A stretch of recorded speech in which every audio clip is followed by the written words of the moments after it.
What is the difference between the Bengal tiger and Siberian tiger?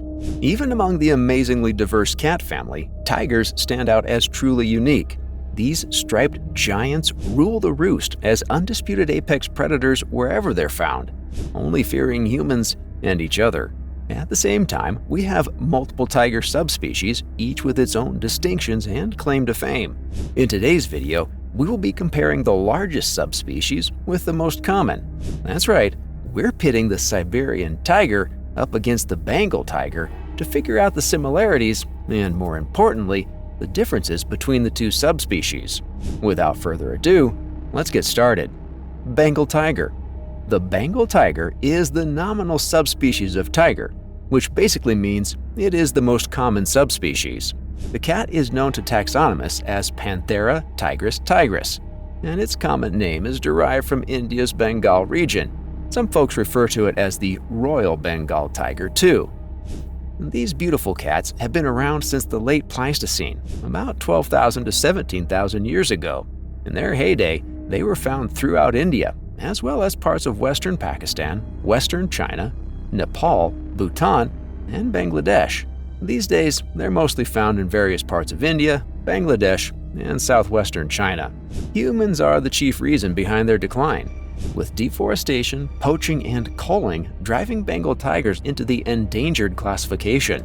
It is estimated that there are fewer than 4,000 Bengal tigers left in the wild. Aesthetically, the Bengal tiger is probably what most people think of when they think of what a tiger looks like. It sports the iconic yellow-orange coat with brown and black stripes, as well as a pale underbelly and facial markings. In rarer cases, individuals may sport white coats and dark stripes. These white tigers are the result of recessive genetic mutation carried by some tigers, and not the result of albinism. We also sometimes get golden tigers, whose bright yellow fur is also a result of recessive genes. Regardless of specific coloration, Bengal tigers are huge. Males are quite a bit bigger than females.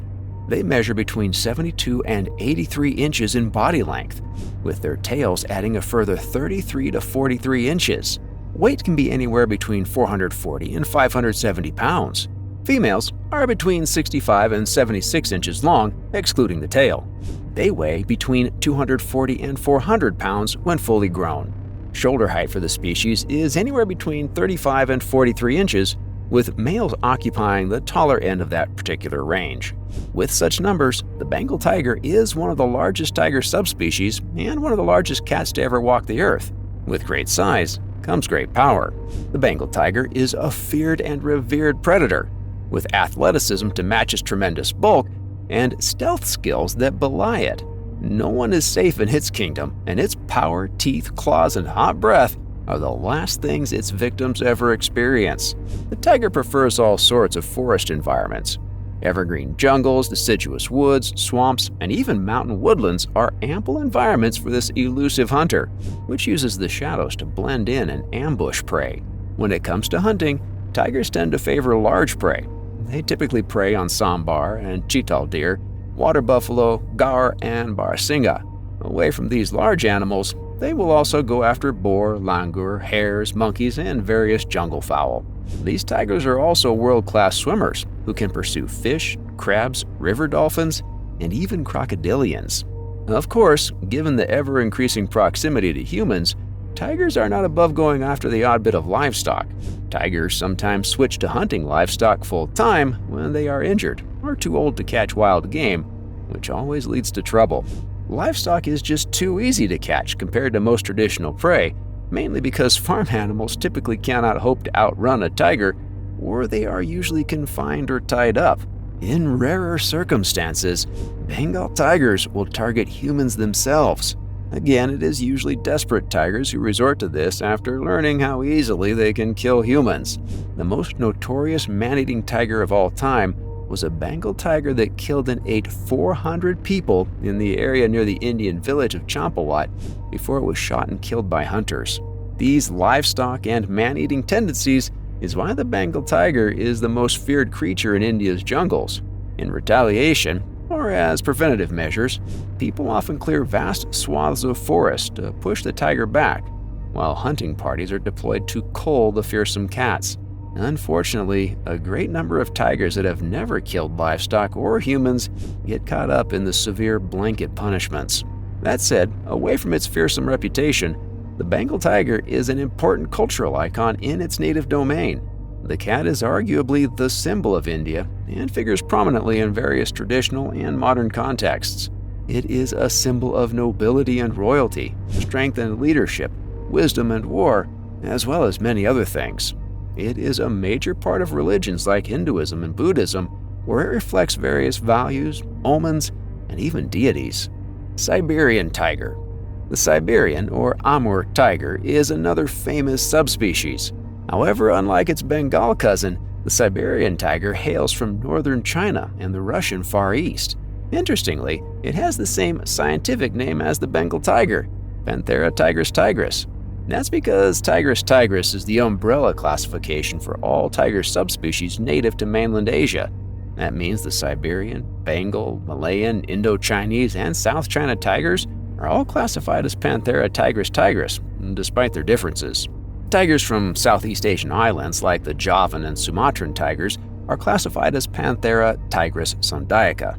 This simple separation of mainland and island tigers was orchestrated in 2017 by the Cat Specialist Group in a bid to dispel the rampant confusion that plagued tiger classification for a long time. Like Bengal tigers, the Siberian cats once had a pretty expansive range, spanning from the Korean peninsula to the Russian Far East. Now they are largely confined to Siberia's Primorye province. Habitat loss and overhunting have driven the Siberian tiger to the brink, with fewer than 2,000 individuals left in the wild. Some estimates even claim there are fewer than 1,000 wild Siberian tigers left. Their pelts are famous trophies, while various body parts are believed to have great medicinal or even supernatural value. This tiger subspecies is famous for being the largest among all tigers, though others like the Bengal give it a proper run for its money. In fact, the general consensus these days is that the truly large Siberian tigers have been wiped out of the gene pool, and those that remain are smaller than their Bengal kin. The average body length for males in the Primorye province is around 77 inches, excluding the tails. For females, the average length is 69 inches.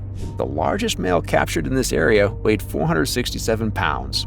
The heaviest modern weights on trustworthy records are 490 pounds for males and 303 pounds for females. Of course, this animal's remote range and natural elusiveness means there are probably a few individuals that exceed these values. In fact, historically, the largest specimens were the prime targets for hunters, which explains why they've become smaller over time. As far as hearsay, some historical and modern reports talk about Siberian tigers ranging between 660 and 900 pounds. Such numbers would put it much closer to the animals like the Ndong tiger, Smileodon fatalis, and the American lions, the largest cats ever. The best evidence for these extreme claims is fossilized skulls, which are far significantly larger than any Bengal tiger skulls. Another of the Siberian tiger's famed characteristics is its fur, which is noticeably thicker than that of other subspecies, especially in winter. When winter approaches, the tiger grows a second coat of fur above its coarse and woolly undercoat. This upper coat is characterized by long and dense hairs, which is especially pronounced on the back of the neck and around the face and whiskers. When spring rolls around and temperatures rise, the tiger sheds the upper coat, making it close in appearance to other mainland tigers. Though their home environment can be tough, Siberian tigers are tougher. They are ruthlessly efficient predators that hunt and kill anything in their path. Their prey ranges from Siberian elk, moose, and roe deer to boars, bears, rabbits, and salmon.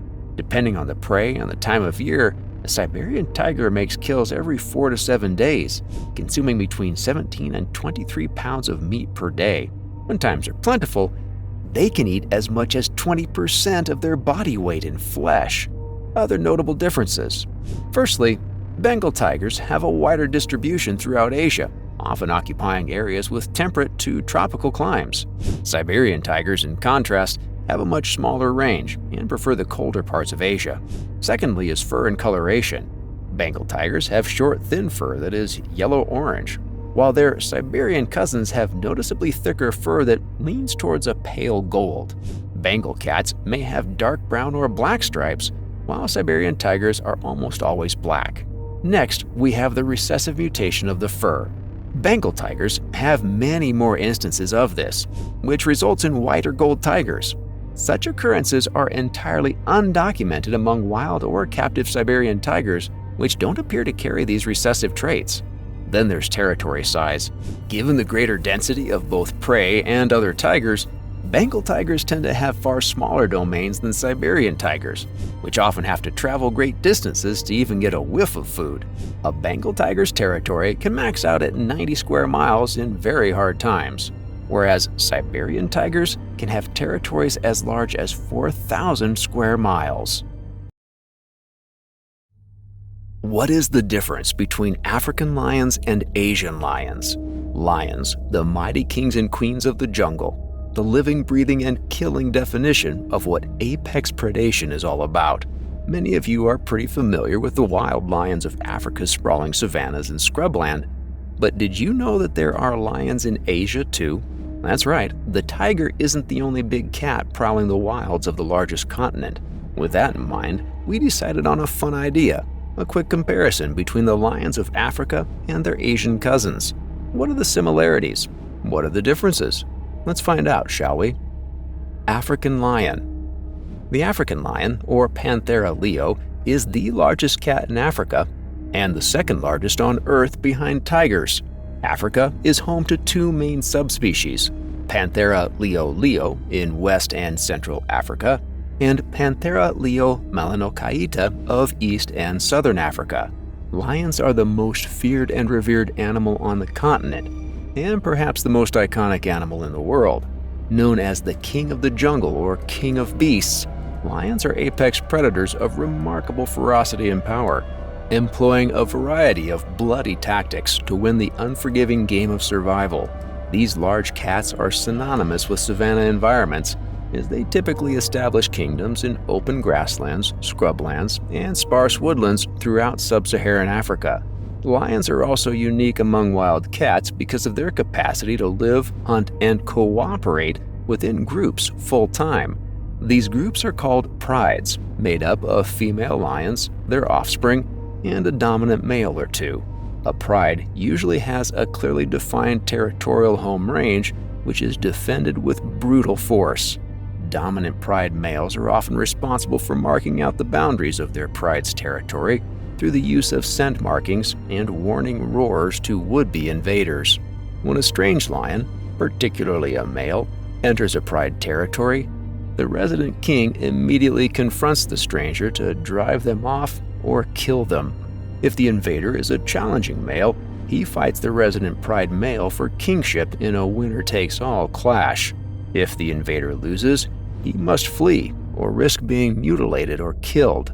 If the resident male loses, he faces the same fate, plus the knowledge that his offspring will be slaughtered by the new king to drive the females to estrus. Female lions, commonly known as lionesses, are chiefly responsible for putting food on the table. With smaller bodies and no manes, lionesses are better suited to stalking through tall grass undetected and have the stamina and speed required to catch their usually pacey prey. Teams of lionesses employ a variety of prey and scenario-based tactics to hunt and kill their food. Most of these hunting strategies involve herding or luring prey towards an ambush where the lion's numbers can maximize their odds of success. Male lions may contribute on hunts on occasion if they're not patrolling the territorial boundaries or at home watching the cubs, but this is generally rare. Big males are more likely to help when hunting very large animals that don't require much stalking, such as buffalo, giraffes, or elephants. Of course, while famed as noble hunters, lions are not above the lowly time-honored art of scavenging. Africa is loaded with a bunch of powerful predators: cheetahs, hyenas, leopards, and other lions, and each of them can fall victim to food hijacking if they're unlucky enough to alert lions of their kills, something which is pretty hard to avoid. You see, lions are equipped with some of the finest senses in nature. Their eyes are more than 6 times more powerful than our own, which means they don't miss a thing, day or night. The same can be said about their ears, which can pick up minute sounds from great distances.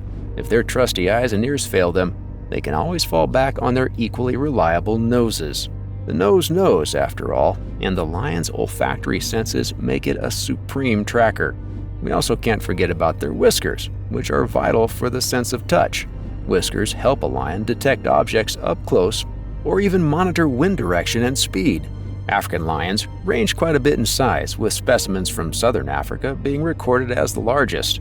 Males range from 72 to 82 inches in body length, excluding the tail, while females are between 63 and 72 inches long, also without the tails. The tails themselves are between 28.3 and 36.8 inches long. Body weight for females range from 261 to 316 pounds, while males range between 386 and 496 pounds. While physical differences are a fairly clear way to tell the sexes apart, the mane is the certain way.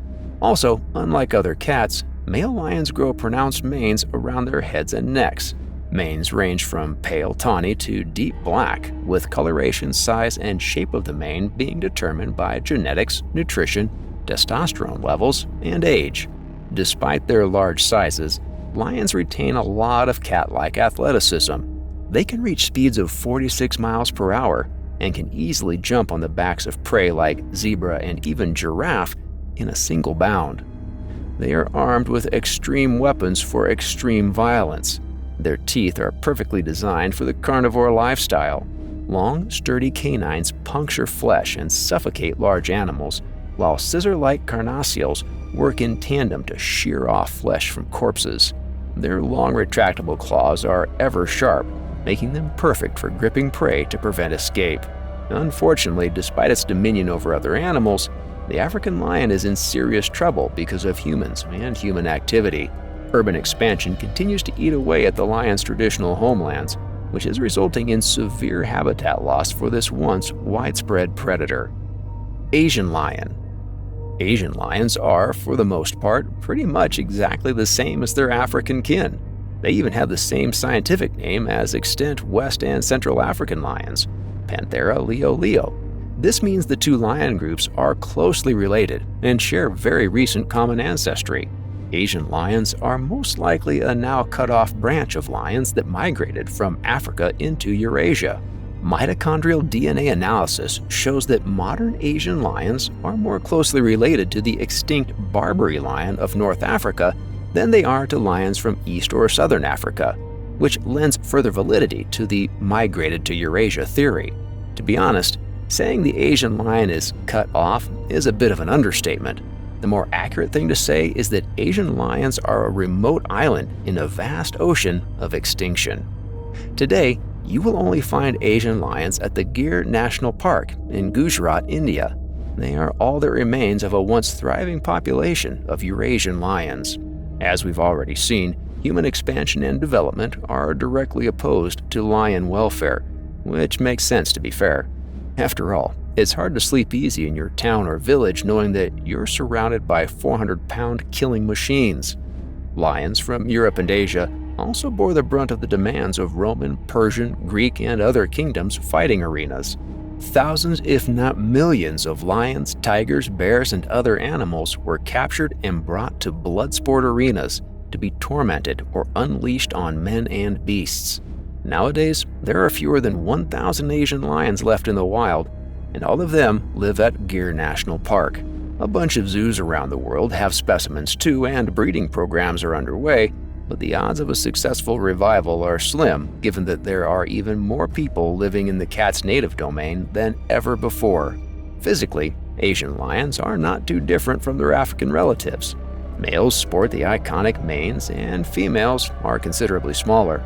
However, when looking at manes, for example, there are some differences. Male Asian lions have thinner, less pronounced manes than African males of similar age. Because of this, a male Asian lion's ears are much easier to see than an African lion's, which are often hidden in the mass of hair. Then, there are overall size differences. Asian lionesses range from 240 and 260 pounds, while males are between 350 and 420 pounds. This makes them a bit smaller than the lions of the Melanochaeta subspecies, but on par with lions from West Africa. Of course, given the relatively small and localized population, it's very possible that the largest Asian lions died out ages ago, and all we're left with is weak inbred genes that inhibit size. Asian lions also work with a completely different menu than African cats. In India, they live off various deer species, boar, gaur, and monkeys, instead of the antelopes, zebra, warthogs, and giraffes on offer in Africa. Another interesting difference is their group dynamics.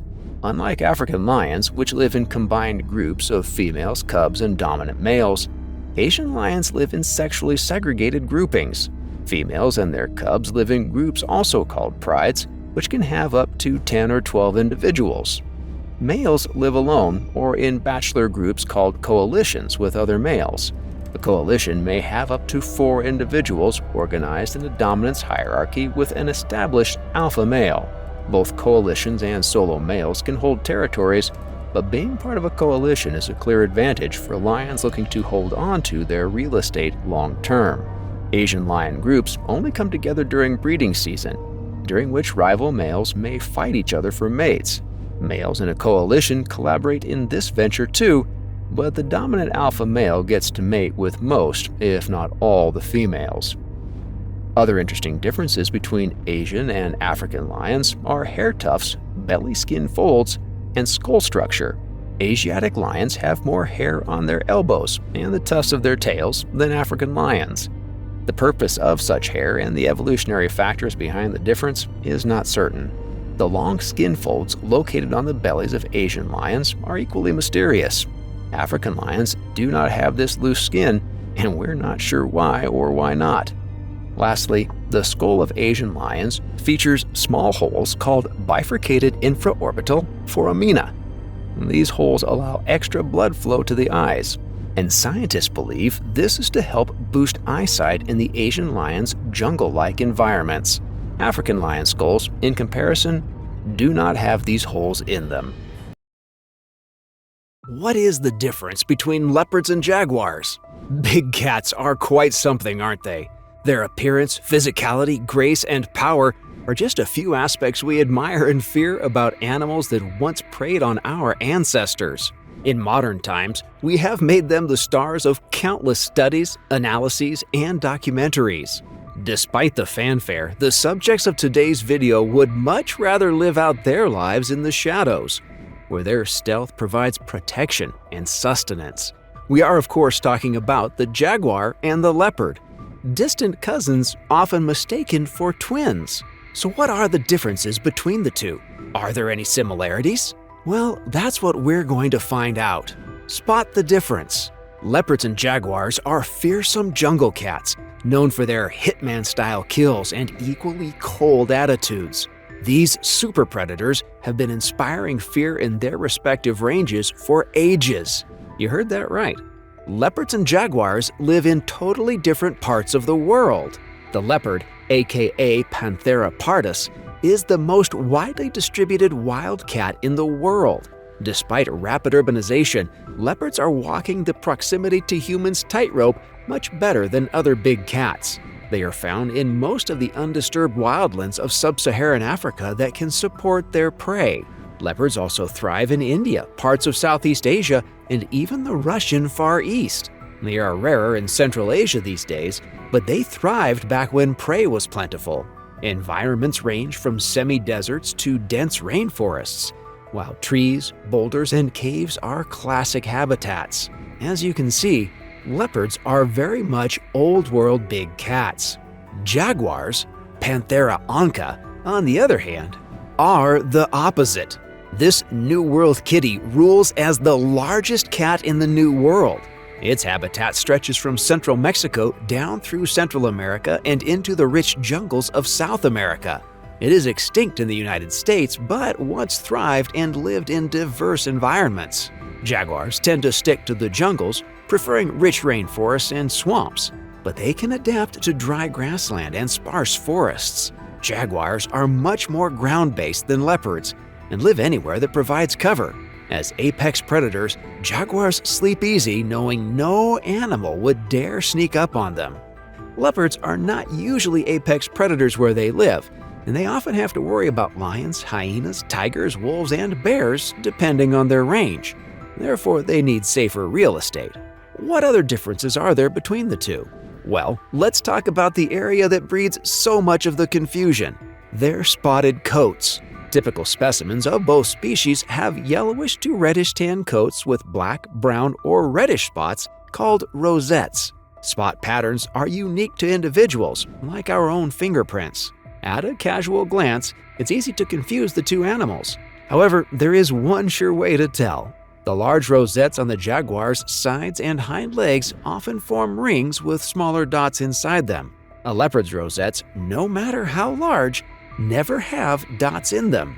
It's a subtle difference, but once you learn to look for it, it becomes easy to tell them apart. Even melanistic jaguars with all black coats have rosettes with dots, but this is a bit harder to see. Despite the difference, those spotted coats serve the same purpose. The pattern is excellent camouflage for these stealthy hunters, allowing them to get fatally close to prey without raising the alarm. The difference in the style of spots is a byproduct of divergent evolution. Divergent evolution describes two or more species without a recent shared ancestor that have evolved similar attributes for similar purposes. In other words, despite being separated by oceans and millennia of years of familial branching off, leopards and jaguars evolved spots because of their environments. So, besides the rosettes, how else can we tell leopards and jaguars apart? Well, their physical profiles and size. While both are very large cats, the jaguar is significantly larger, bulkier, and has a more lumbering gait, although still very graceful and nimble. Jaguars also have a more rounded head, while leopards have smaller heads with sharper angling, especially at the jaw. Jaguars have an average weight range of 123 to 210 pounds, with males occupying the upper ends of that range. In some cases, wild jaguars can be as large as 348 pounds. Shoulder height ranges between 22 and 32 inches. These numbers place the jaguar as the third largest cat species in the world, behind tigers and lions. The leopard is generally accepted as the fourth largest cat in the world, but some exceptionally large pumas give it a run for its money. Shoulder height range is between 22 and 28 inches, while weight ranges from 45 to 159 pounds. The biggest wild leopards frequently reach and exceed 200 pounds.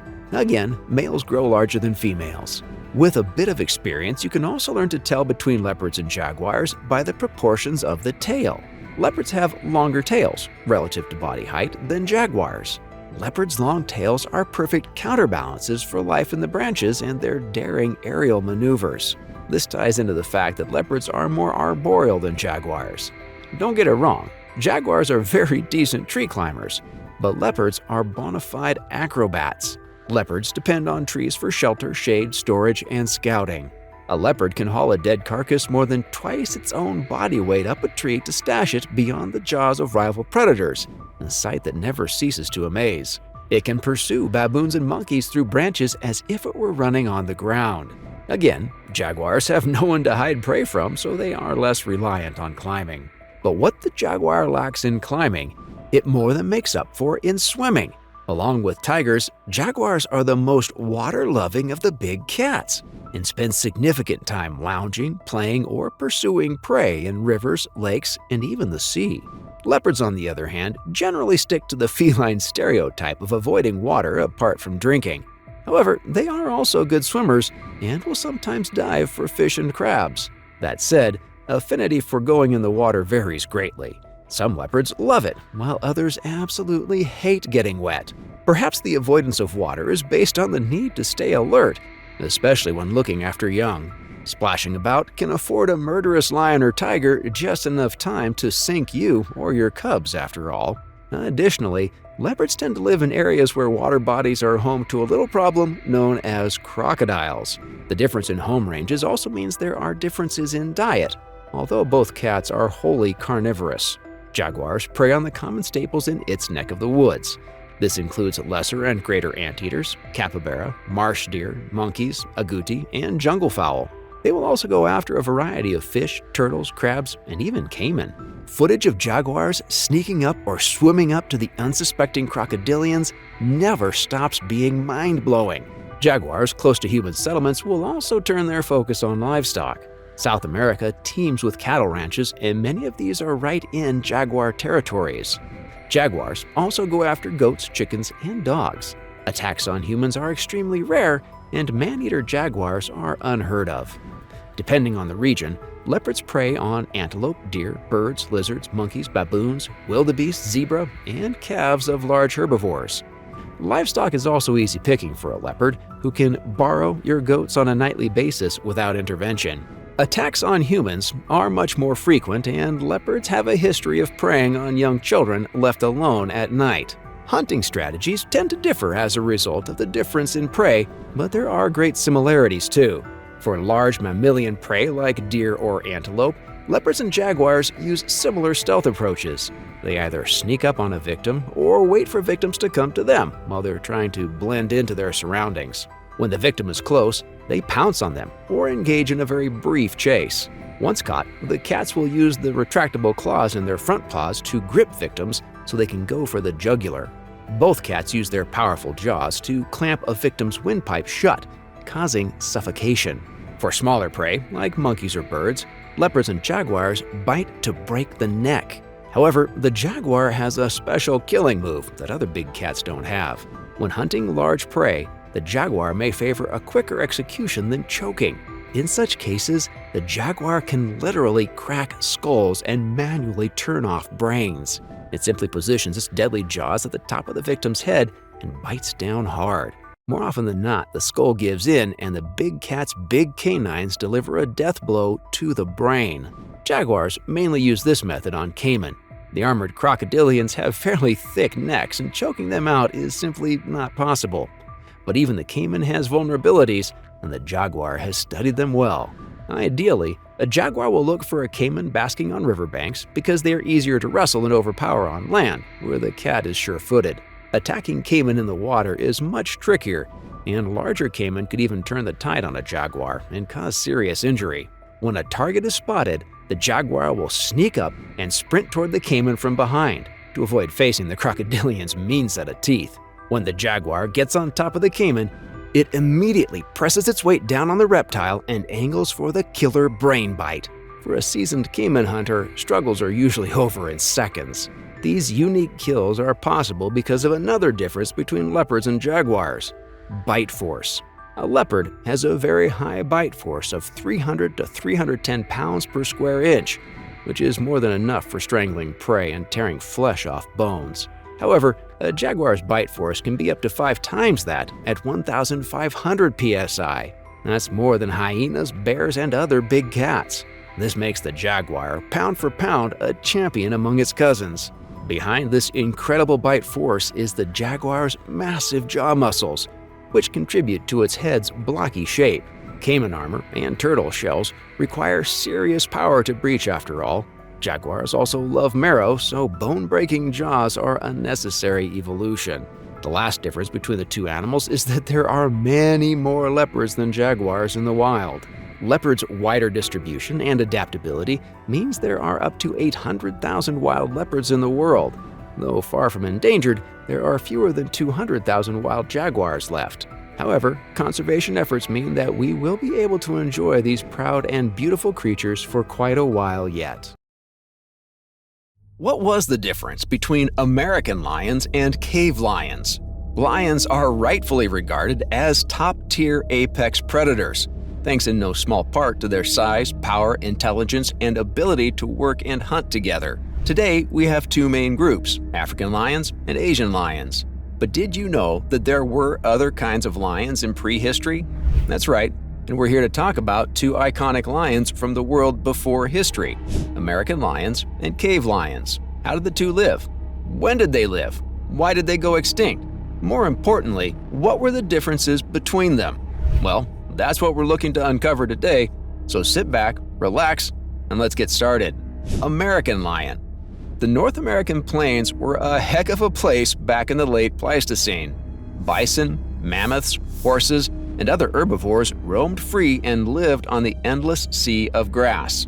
Of course, despite the limitless physical freedom, none of these beasts were free from fear. That's because the landscape was teeming with countless bloodthirsty predators, including bears, wolves, and large cats. When it came to large cats, they didn't get bigger or more frightening than Panthera atrox, better known as the American lion. These extinct cats were close relatives of modern lions, tigers, leopards, and jaguars, which is why they are classified as Panthera cats. They were initially considered to be a subspecies of the modern lion, Panthera leo, but were eventually classified as a separate species. To further underline its status as a true panther, the American lion had a special hyoid bone that allowed it to roar. Atrox lived and ruled relatively briefly, with paleontologists estimating it lived between 130,000 and 13,000 years ago. Others argue that the American lion actually emerged 200,000 years ago. Regardless of the truth, this is still a fairly short existence, especially when compared to the saber-toothed Smileodon fatalis, which lived in North America between 1.6 million and 10,000 years ago. The word atrox is Latin, and it means cruel or fearsome, which tells you everything you need to know about this animal's nature. Today, much of the fossil evidence for this prehistoric kitty has been unearthed at California's La Brea tar pits, with nearly 100 different specimens identified. So what can we learn from these fossils? Well, in addition to helping us determine when it lived, we can also see that the American lion was enormous. The tar pits did a good job of preserving the bones, which makes it easier to see or recreate the animal's skeletal structure. And based on the knowledge of extant big cats' skeletal structures, scientists can make educated estimates about how big the American lion was, to an extent. Most estimates suggest the extinct cat was about 20 to 25% larger than modern African lions on average, which is massive. Like with other big cats, male American lions were significantly bigger than their female counterparts. Body length ranged from 5 feet 3 inches to 8 feet 2 inches without the tail. Shoulder height was around 4 feet. Weight is much more contested because it's difficult to determine musculature and muscle density. However, educated guesses based on other cats gives us estimated ranges of 518 and 1,153 pounds for males and 385 and 805 pounds for females. The upper ends of these ranges make the American lion the largest cat ever documented and an apex predator among apex predators. These giant cats lived on plains, going after large herbivores and anything else unlucky enough to get caught. They used their large claws to grab victims and their immense jaws to suffocate them or snap their necks. Naturally, their bulk and strength were also key to bringing down prey. One thing that isn't 100% certain is whether the American lion was solitary, like most wild cats, or if it lived in groups, like modern lions. However, based on modern lion behavior and the concentration of fossils at La Brea, many scientists lean toward the belief that it was a social cat. Again, based on what we know about modern lions, there's a good chance that American lions lived in groups called prides, which were made up of females, cubs, and 1 or 2 dominant males. These prides would control territories and work together to bring down massive or super fast prey using stealth and ambush techniques. The cat's immense size also suggests that cooperative hunting was its go-to strategy. Despite their impressive speed, modern lions are not as fast as cheetahs, and they lack the endurance of wolves or wild dogs. This is why they rely on hunting as a group to succeed in the unforgiving plains. That said, even in groups, lions have a fairly poor hunting success rate of about 30%, so it's easy to assume that larger, slower American lions were even more reliant on cooperation. Additionally, some of the mega herbivores on offer during the Pleistocene were often too dangerous for solo lions to tackle. Pride life would also make protecting young a little easier. Remember, while adult lions were top dogs in town, their cubs were still vulnerable to the endless cast of killers lurking around. Other lions, saber-toothed cats, wild canids, and bears were just a few of the threats to cubs. So, just how did such a massive killer die out? Well, theories abound, but none of them are completely solid. However, the main theory points to the ripple effects of human settlement. As people hunted more and more mega herbivores, large predators like Smileodon, direwolves, and the American lion were squeezed out bit by bit, while smaller predators like cougars, lynxes, gray wolves, and coyotes could find niches and adapt to the land's new bipedal rulers. The big predators could not. and eventually paid with their lives. Despite its disappearance, the American lion remains both an icon and a mystery to scientists and animal lovers as a whole. Cave lions. Cave lions are a fairly murky topic, especially when compared to the well-preserved and documented American lion. First of all, there are long-running debates on how many species of cave lion there were exactly. The best-known species is Panthera spelea, which was determined to have diverged from modern Panthera leo lions around 500,000 years ago. Panthera spelea is also known by the common name of cave lion or steppe lion. This cat lived in the late Pleistocene and went extinct 13,000 years ago. Fossil evidence of this big cat has been found throughout Eurasia and parts of northwestern North America. This strongly suggests that cave lions crossed the Bering Land Bridge from Eurasia and made it to the Americas, where they lived and eventually sired the American lion line. Another potential species is Panthera fossilis, which is hugely divisive. Though older than Spelea, fossilis is often described as a subspecies of Spelea. However, many other scientists staunchly believe that fossilis was a separate species because it was an ancestor to Spelea. When it comes to the cave lion's evolution, most paleontologists look to Africa as the point of origin. Panthera fossilis ancestors migrated into Eurasia between 1 million and 800,000 years ago, and the oldest European fossilis fossils are believed to date back 750,000 years. The arrival of these new big cats was a shock to the local ecosystems in Europe, and a bunch of interesting prehistoric creatures were wiped out as a direct or indirect result. Creatures like the saber-toothed Megantereon, the European jaguar, and the giant hyena were outcompeted and went extinct, and a series of herbivores were overhunted. There was also a lot of interbreeding between different lion species and subspecies. Cave lions commonly interbred with modern Leo lions, and this probably gave rise to animals like Panthera spelea intermedia. One interesting thing about these cave lions is that they got smaller with time, with fossilis fossils being significantly larger than late Pleistocene Spelea fossils. There were also significant changes in skull and tooth structure over time. Panthera fossilis, or Panthera spelea fossilis if you prefer, had a body length range of 8.2 to 9.5 feet and an estimated body weight range of 880 to 1,100 pounds. These numbers are roughly on par with American lions, which means fossilis was one of the biggest and scariest cats ever. Late Pleistocene Panthera spelea cats were almost a fifth of the size, with body lengths between 3.9 and 4.3 feet, as well as body weight ranges of 150 to 200 pounds. Obviously, this was a far cry from the American lion's gargantuan proportions. Intermediary species and subspecies of cave lions were also intermediary when it came to size, and they clearly show the gradual downshift in build. This slow shrinkage strongly suggests that conditions in Eurasia, particularly Europe, were increasingly harsh for large predators.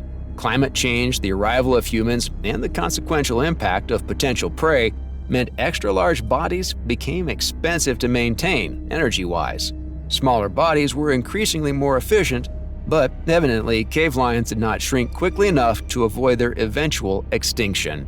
Unfortunately, no one is certain what cave lions looked like, but we can deduce from modern lions and prehistoric art descriptions. Given their favored grassland environments, cave lions were likely light brown or tawny, though there's no way of telling if they had stripes or spots or other markings. Additionally, none of the paintings or carvings found in the Eurasian steppes show them with manes. Despite the maneless males, we can assume they were at least a little shaggier than modern lions, which live in fairly warm environments. Another thing that we don't know for sure is their sociability. On one hand, DNA evidence shows that cave lions were pretty closely related to tigers, which suggests that they too were largely solitary. However, their depictions in groups and their preference for open grasslands point at possible cooperation and coexistence. These cats were apex predators for most of their existence, and they went after a wide range of prey. Juvenile or injured mammoths, wild horses, deer, bear cubs, boar, bison, and aurochs were likely primary targets. Of course, one can't be an apex predator without other predators to compete with. Cave lions often jostled for survival in a land filled with leopards, hyenas, other lions, wolves, bears, and tigers. What is the difference between cheetahs and leopards? Identifying big cats is usually pretty straightforward, right? Lions have manes and live in groups, tigers have stripes, and cougars are found all over the Americas. That said, a little confusion surrounds some of the spotted big cats.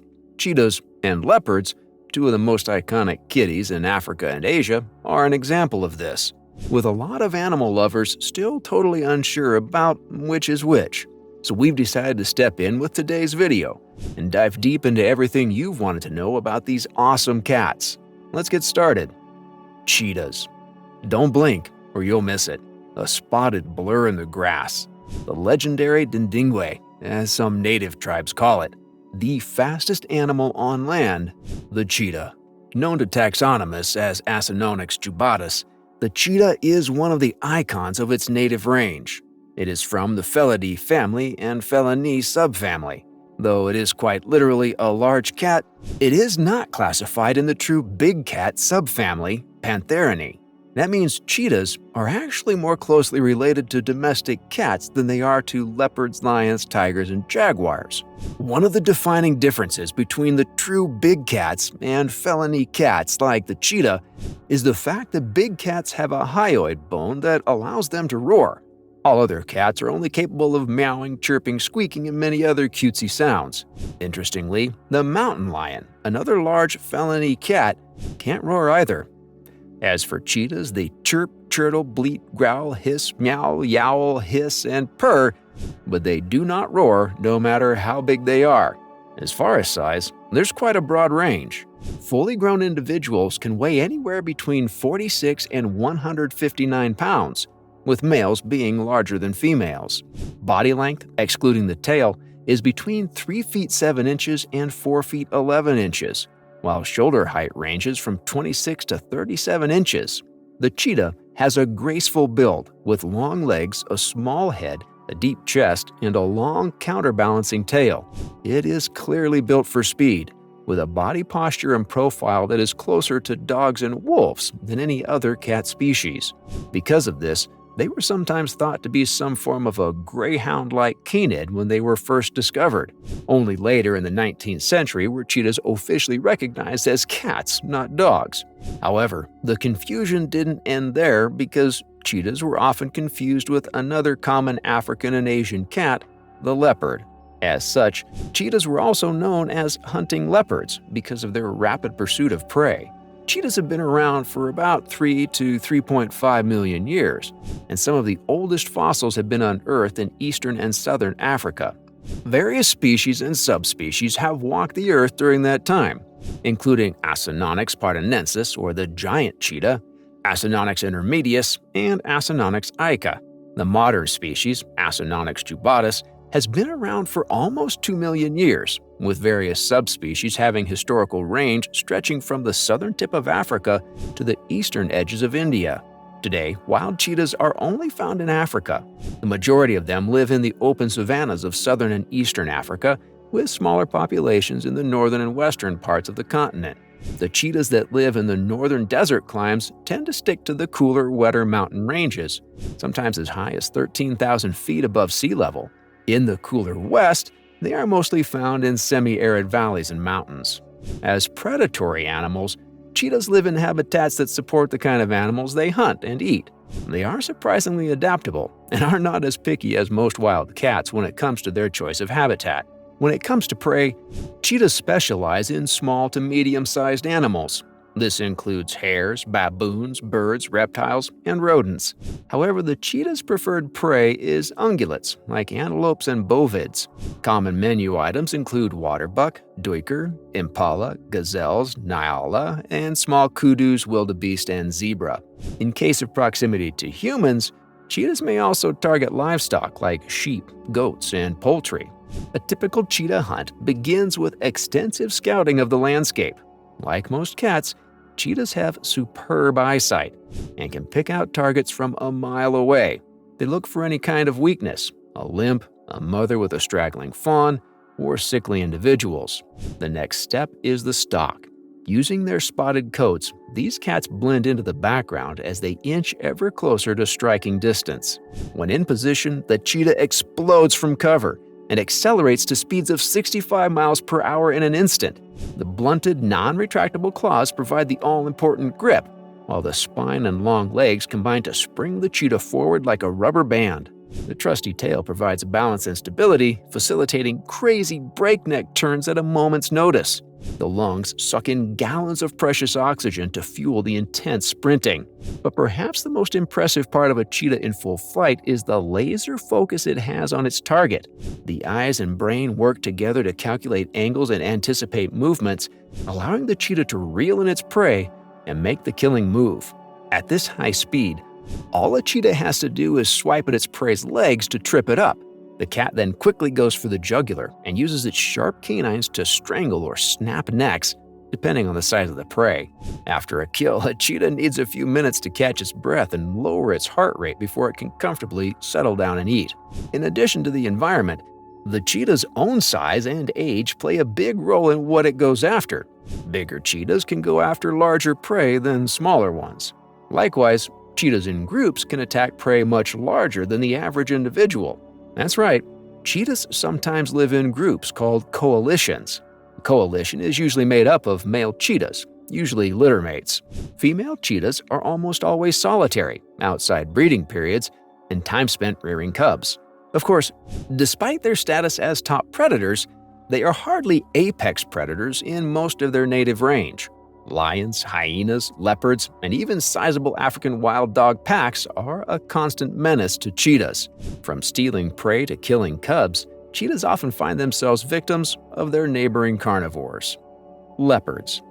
Unlike the sprinting cheetah, leopards are a wholly different interpretation of feline athleticism. These ancient killers are known as Panthera pardus, which makes them a true big cat, complete with a loud, low-frequency roar. Like cheetahs, though, leopards often sport a yellowish or dark gold coat covered in dark brown or black spots. However, the markings on a leopard are quite different from a cheetah's. For starters, leopard spots are largely grouped into clumps called rosettes. Secondly, leopards do not have the cheetah's typical tear markings. In rare cases, some leopards are completely black, with darker spots visible in the right light. Cats with this relatively rare trait are also known as black panthers, but they are simply leopards. Leopards are also much more robust than cheetahs, with bodies built for powerful climbing rather than extreme top speed. These guys are the fourth largest cat species on Earth. Big males can reach 200 pounds, but the average range for adults is between 45 and 159 pounds, which is pretty similar to cheetahs. Shoulder height is between 22 and 28 inches, while body length ranges from 36 to 72 inches. Tails add a further 26 to 40 inches. Leopards have been around for about 4.35 million years, and they share a common ancestor with modern jaguars and lions, their closest living relatives. Again, the oldest undeniable fossils were found in East Africa, but paleontologists still think the animal first emerged in Central Asia and spread from there. These days, leopards are found in many different parts of Africa and Asia, making them the most widely distributed species of Panthera. They live in different habitat types, including rainforests, open woodlands, and grasslands. These cats prefer to live deep in the wild, away from humans and their trouble.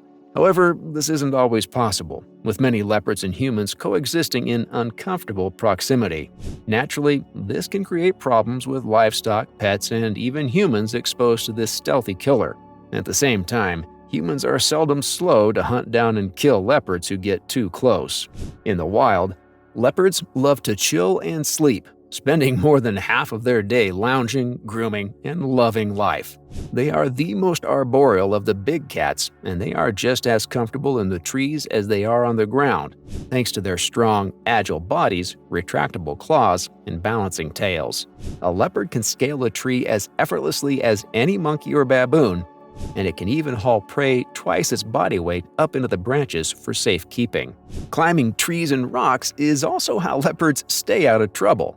Like cheetahs, these cats often share turf with big killers like lions and hyenas in Africa or bears and tigers in Asia.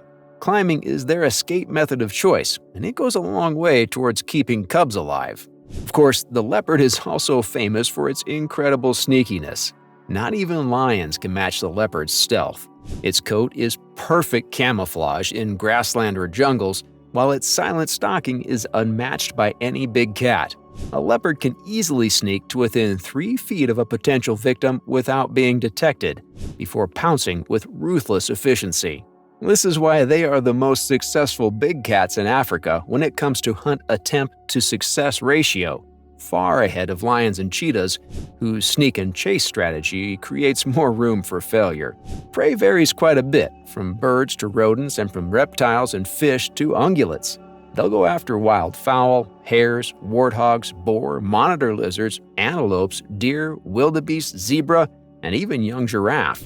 Their scavenging menu is even broader, and they will not hesitate to steal food from jackals, wild dogs, cheetahs, vultures, and undersized hyenas. Unlike lions or cheetahs, leopards have a strict adherence to the general rule of feline solitude. Leopards usually coexist during mating or in cases of mother and young. Young adult females may linger near their mother's territories for a while, coming back occasionally to socialize or grab a snack. Otherwise, they are largely solitary animals and highly territorial. Males have larger domains that may intersect with a few female territories, but they are not at all tolerant of other males in their home range. There are 8 recognized subspecies. The African leopard is the most common and least threatened, while the 7 Asian subspecies range from nearly threatened to critically endangered. What was the difference between Smileodon and Homotherium? Prehistoric cats never get old, mostly because they are, so old and mysterious. After all, at the end of the day, all we have are bones. The subjects of today's video are a pair of cats you wouldn't want to pick a bone with if you were around during the Ice Age: the saber-toothed Smileodon and Homotherium. Sit back, relax, and enjoy as we take a closer gander at these ancient killers, where and how they lived, and why they went extinct. What's the reality between these two cats? Let's find out. Saber-toothed nightmare. The word saber-toothed cat generally refers to the several genera and species within an extinct subgroup within Felidae, the cat family. This subgroup is the Macyrodontinae, or scimitar-toothed cat subfamily. As you already know, these kitties were largely typified by extra-long upper canine teeth. However, the length of said teeth varied depending on this particular species of Macyrodont. A Macyra is a type of ancient Greek short sword, and odontos is Greek for tooth. The cats themselves are deader than the ancient Greek Empire, having died out in the early Holocene, about 8,000 years ago, after a nearly 20 million year run. So far, paleontologists have unearthed around 80 species distributed across 23 genera. These animals range from the sizes of lynxes to brown bears and had a wide distribution across Africa, Eurasia, and the Americas. Today's subjects, Homotherium and Smileodon, are, or were, 2 of the larger genera within the subfamily. Homotherium lived from the Pliocene to the late Pleistocene, temporal range of 4 million to 12,000 years ago. Fossils have been found in Eurasia, North America, and Africa. Alleged Homotherium remains have been found in South America, but these are still the subject of much debate. There are 3 widely accepted species, though more may be possible. There was Homotherium latidens from Eurasia, and Homotherium serum and Homotherium ischiris from North America. The Homotherium fossils found in Africa have yet to be solidly classified into a particular species because of how fragmented they are. One possible South American species is Homotherium venezuelensis, but some scholars argue that this animal is actually Xenosmilus, another genus of Macyrodont, very similar to Homotherium. Smileodon, on the other hand, first emerged during the early Pleistocene and went extinct in the early Holocene, a range of 2.5 million to 8,000 years ago. All 3 species lived in the Americas, literally from the northernmost tip to the southernmost. Now, when we say that these cats were large, we mean pretty much bigger than most modern cats. Homotherium was the smaller of the 2, and its largest species was about the size of a modern African lion or tiger. Body length was between 4 feet 11 inches and 6 feet 7 inches, while shoulder height was up to 3 feet 7 inches. Weight was up to 440 pounds, making it a pretty hefty unit. Smilodon was around the same size in many cases, but some species were much, much larger. The weight range for the genus as a whole ranged from 120 to 800 pounds on average. Smilodon gracilis was the smallest of the lot, and North America's Smileodon fatalis was in the middle of the range. Smilodon populator, the saber-toothed tiger of the South American wilds, was arguably the largest cat ever, with some big males weighing around 1,000 pounds or more. Both cats were considerably robust, with Smilodon being significantly bulkier and more solid than modern lions and tigers. They were similar in proportion to modern forest cats, with rear limbs that were a touch shorter than the front, which suggests that they were built for moderate speed pursuits and ambush predation rather than long drawn-out chases. Smilodon had particularly formidable forelimbs, likely for grabbing and manipulating prey like many modern big cats. However, Homotherium's front limbs were not as robust, and the claws were relatively short, which suggests it didn't use them for grabbing as much. Instead, Homotherium had particularly large incisors, which it used to grab hold of prey, much like a dog or hyena. These two groups of scimitar cats would have overlapped in certain places and times, particularly in the Americas. They would have competed for a lot of the same prey, including wild pigs, horses, birds, bovids, and more. People were doubtlessly part of the menu whenever the opportunity arose, but it's more than likely that humans had the upper hand in that particular struggle. Still, in a one-on-one physical clash with no weapons, a human would have stood no chance against a Homotherium or Smilodon cat. Of course, these cats had a particular set of natural weapons that set them apart from most other cats. Their sabers. Homotherium's canines were on the shorter side of the Macyrodont spectrum at around 4 inches.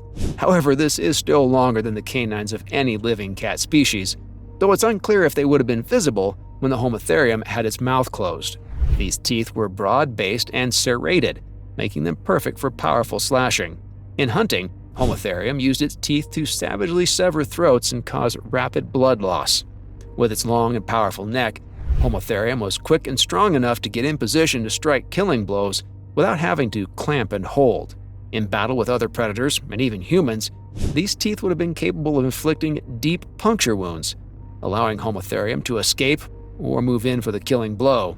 On the opposite end of the saber-sized chart is Smilodon, which had the longest canines in the entire subfamily. These canines range from 5 to 11 inches, with populator boasting the longest.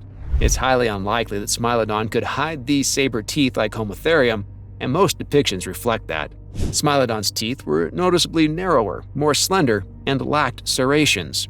The leading theory for how Smilodon cats used their teeth is that they used their considerable upper body strength and forelimbs to pin prey in position before delivering quick stabbing bites to soft, vulnerable spots. Smilodon teeth were fairly delicate and were at risk of breaking if they bit into bone, or if they were exposed to stress caused by struggling prey for long periods. Being stabbed by 11-inch daggers out in the prehistoric wild was pretty much a death sentence, even for some of the biggest animals. Such blows to the neck or underbelly would have led to severe bleeding and death. Smileodon and Homotherium cats could also open their jaws more than 90 degrees to give their extra-long canines room to work. Like modern cats, they fed by slicing meat off with their carnassial teeth, which are at the sides of the jaws. And this allowed them to eat without their long canines getting in the way. Interestingly, despite having bigger teeth, Smilodon likely had a weaker bite force than modern big cats.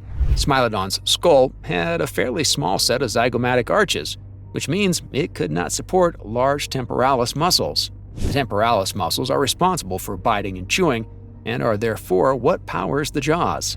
After crunching a bunch of numbers based on the size and geometry of the various skulls and arches, a bunch of scientists concluded that, on average, Smilodon cats had a bite that was merely a third of a modern lion's.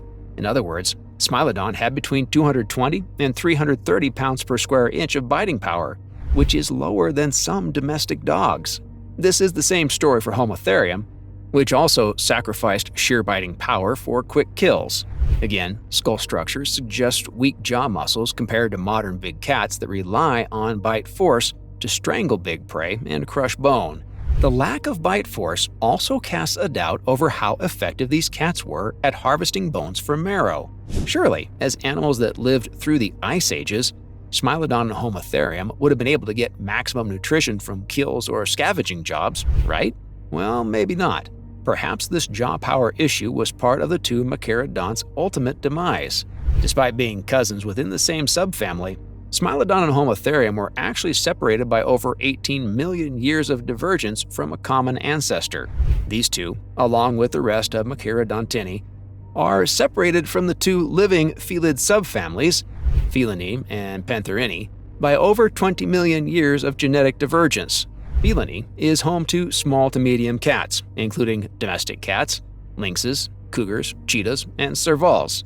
Pantherini is the big cat subfamily, and it is made up of jaguars, lions, tigers, and leopards. Smileodon and Homotherium often lived in similar places and at the same time as these cats, yet they and the rest of the Macyrodonts are all gone these days. Their extinctions are largely a mystery to us today, but a few theories abound. In the case of Homotherium latidens, scientists blame the emergence of new large cat species, like the cave lion Panthera fossilis, and the intense competition that they brought. Smileodon's extinction is largely blamed on the disappearance of a lot of the mega herbivores that were a staple of its diet. Animals like giant bison, wild horses, camelids, and giant sloths died out during the late Pleistocene, and the way their demise coincided with that of the Smileodon cats is often used as evidence. American Homotherium species are believed to have gone extinct for similar reasons. The impact of mega herbivores being wiped out was amplified by the level of competition for small to medium prey. Other felids like lynxes, cougars, and jaguars, as well as other predator groups like wild dogs, were much better at hunting these smaller critters, and they could get enough nutrition from this small prey to sustain themselves. Then, of course, there are human beings. Both Smileodon and Homotherium would have crossed paths with people during the latter stages of their existence, and humans were a threat to the cats directly, a threat to their habitats, and a major competitor for food. In fact, Smileodon disappeared from the Americas around the same time Homo sapiens showed up. Another potential cause for these big cats' downfall might have been how exposed their cubs were. Other predators and humans would not have hesitated to kill Smileodon or Homotherium cubs on sight, and given the fairly slow reproduction rate among big cats, this could have dealt a fatal blow to their populations. Unfortunately, there is very little evidence to prove this particular theory, but the emergence of new predators is often a major threat to the vulnerable young of resident animals that aren't used to predation. In addition to the mystery of their extinction, there is a lot of murkiness surrounding their respective sociability.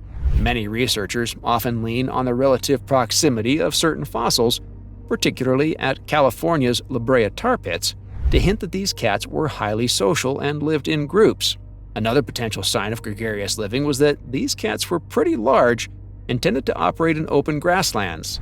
Lions, which also live in grasslands, are highly dependent on group life and hunting to offset their bulk, lack of stamina, and limited cove. Of course, it's important to remember that lions are the general outlier when it comes to modern wild cats. Most felids are actually very solitary and territorial, and many other scholars use this fact as a basis for their assertions that Homotherium and Smileodon were, in fact, solo hunters as well. What is the difference between tigers and lions? Lions and tigers are the undisputed rulers of their domains, striking fear into the hearts of anyone unlucky enough to be their neighbor. Millions of years of evolution and adaptation have refined these large cats into some of nature's most efficient killing machines. But how do they stack up in a side-by-side comparison? Are there really any notable differences? Let's talk about it. Lions. The lion, also known as Panthera leo, or the king of beasts, is a large cat. A very large and ferocious cat, in fact. Like all cats, they belong to the Felidae family. This means they sleep all the time, love grooming themselves or each other, are very likely to ruin your couch, and are very good at ending other animals with their sharp claws and teeth.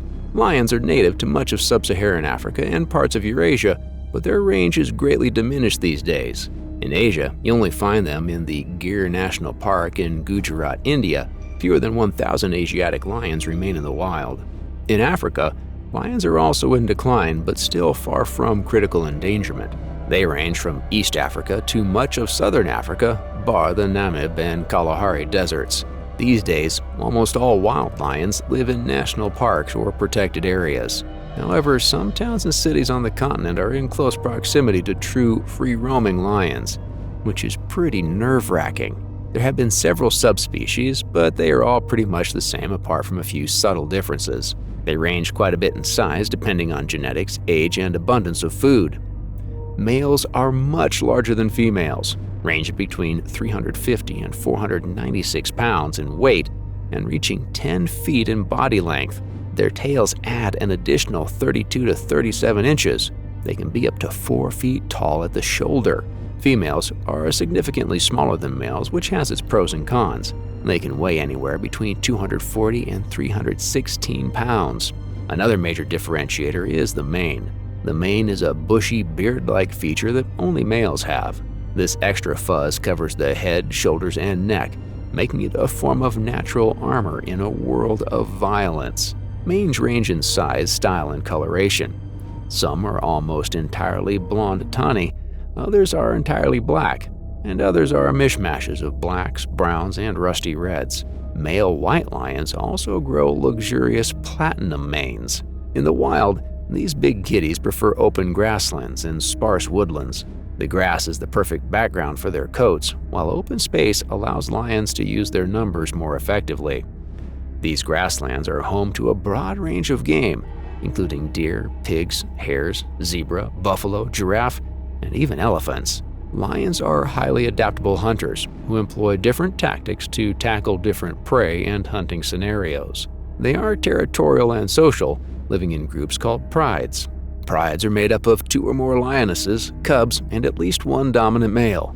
Males without prides are nomadic and exist on the borders of pride territories. Pride males are very aggressive and protective of their home ranges. They routinely patrol territory borders, applying fresh scent markings and making long-distance warning roars to would-be invaders. After all, if a nomad or a coalition of nomads defeats a resident male, the new kings immediately execute the old king's cubs. This brutality effectively ends a defeated lineage and forces the females into estrus much sooner. All in all, a male can expect a 2 to 3 year reign as head of pride before being ousted by someone younger, stronger, or with more backup. Nomads sometimes form coalitions with their brothers or fellow nomads to improve the chances of securing and keeping a pride. And why is pride life so attractive? Well, there is the massive real estate. Lion territories can be up to 150 square miles, which means great access to prey and water.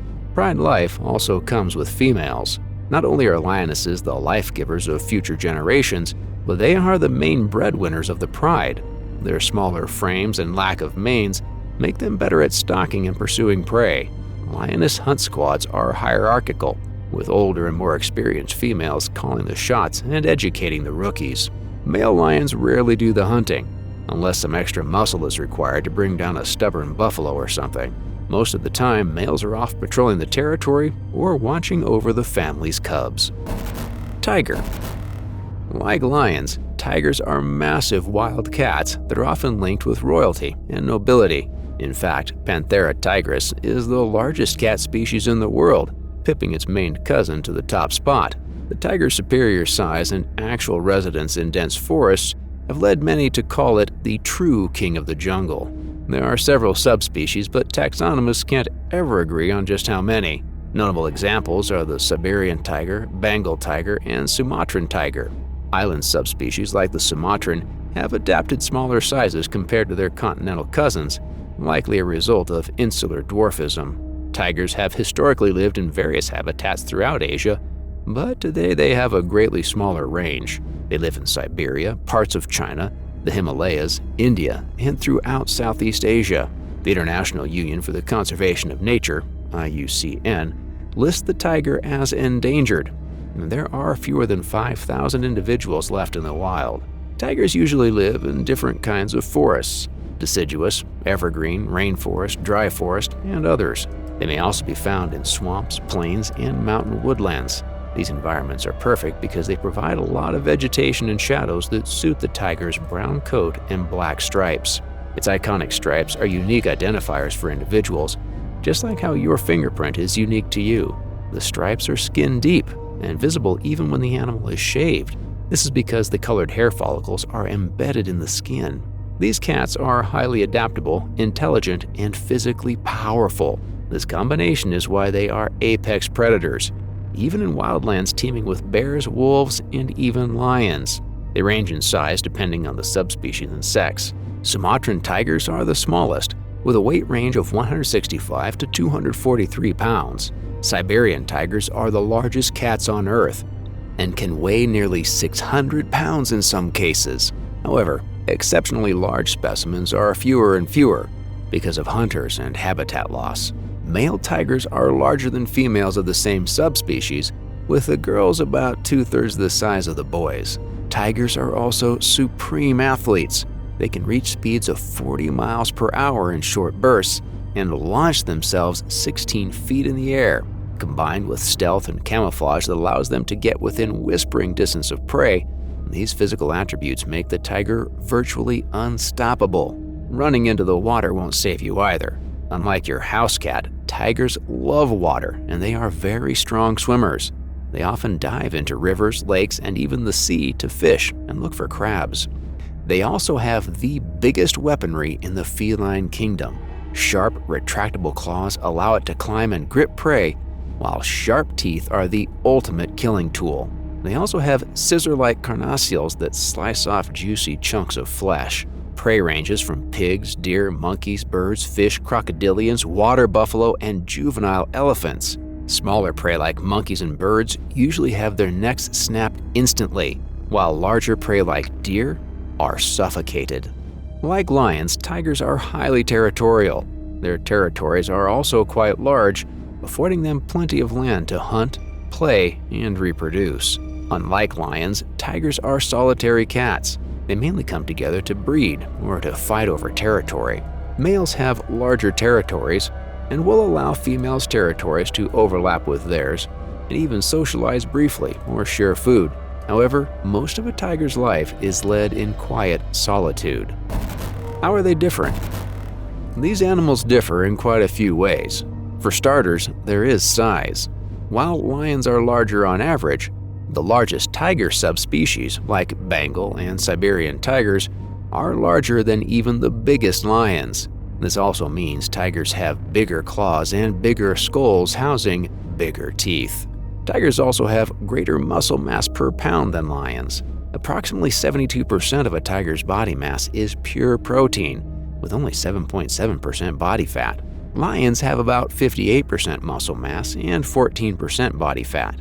Then there is coloration and patterns. Lions are generally light brown or tawny in color. Male lions have manes that range from tawny to black. Meanwhile, tigers have coats with a darker shade of brown and a unique pattern of stripes from the tail to the face. Both lions and tigers may develop white coats in rare circumstances due to a lack of their normal pigmentation in the follicles. However, white tigers still have stripes. White lions do not have any markings. Tigers, male or otherwise, do not grow manes, so it is not always easy to tell males from females at face value. Scientists believe male lions developed manes because they fight each other more often than other big cats, and slowly grew a kind of protection. Habitat also differs. Lions prefer open grasslands that suit their prides and coloration. On rare occasions, they will live in sparse forests and mountains. They hardly ever live in dense forests. In Africa especially, most of the large game live in or near open grassland, and lions often need to kill large prey to sustain their numbers. Tigers are almost the opposite. They prefer forests because the shadows are the perfect hiding spot for stalking prey. As solitary hunters, they can easily stalk the jungle floor without making noise, and they can live off the smaller animals that live in forests. Home range is another thing. Apart from the few Asian lions left in India, most lions live in sub-Saharan Africa. Tigers live in India, Russia, and Southeast Asia. Tigers also have a slight edge in athleticism. Their higher muscle mass and lower body fat mean tigers can run faster and jump further than lions, but not by much.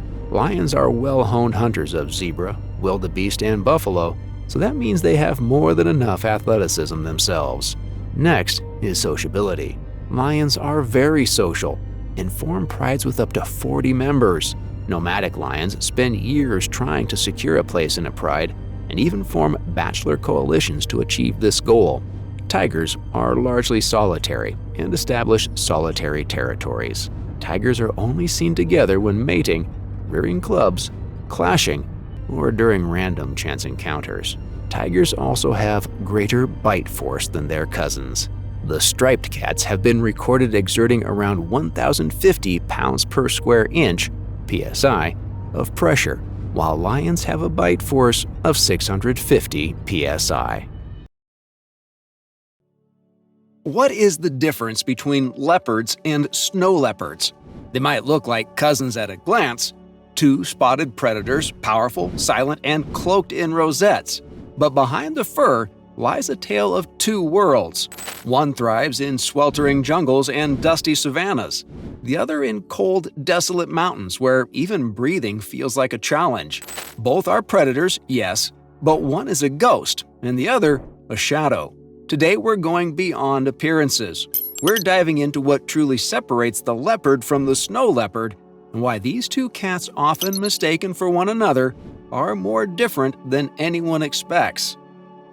Jungle shadows versus mountain ghosts. Let's begin where it all starts, with the land beneath their paws. The leopard is a traveler. From the steaming jungles of Sri Lanka to the dry savannas of Africa, leopards have proven time and again that they can adapt. They're masters of camouflage, of waiting, of patience. They thrive in chaos and clutter, in forests thick with branches where their golden coats blend with dappled sunlight. Now, shift your gaze thousands of meters higher, to cliffs where the air is thin and every step risks a fall. This is snow leopard territory. Central Asia's Himalayas and the vast ranges of Mongolia and Tibet.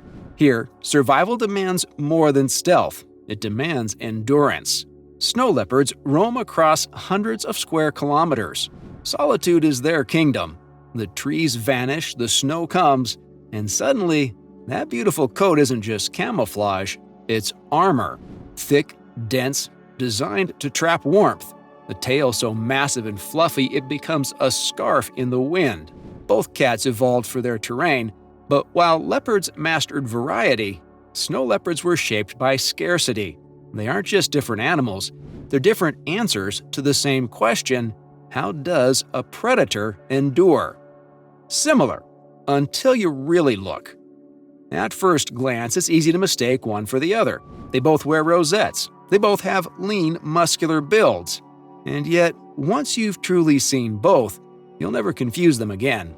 Leopards are built for bursts of power and fluid grace.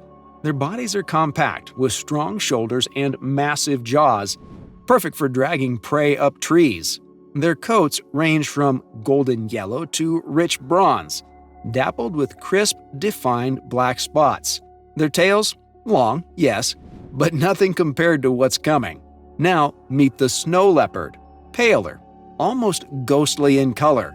Their rosettes are less pronounced, like ink diluted by snow.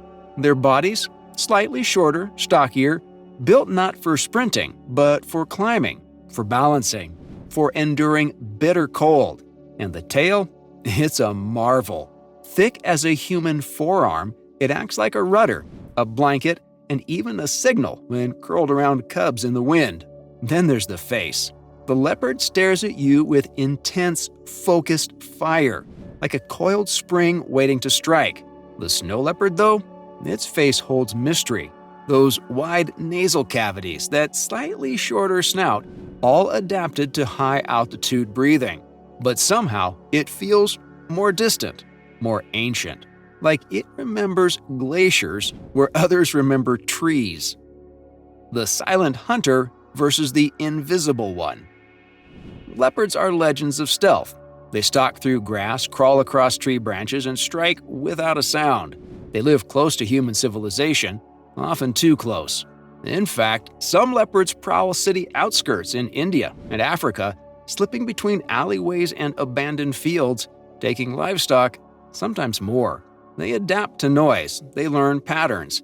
They are survivors, bold, opportunistic, almost urban in their intelligence. Snow leopards, on the other hand, are ghosts. You rarely see them.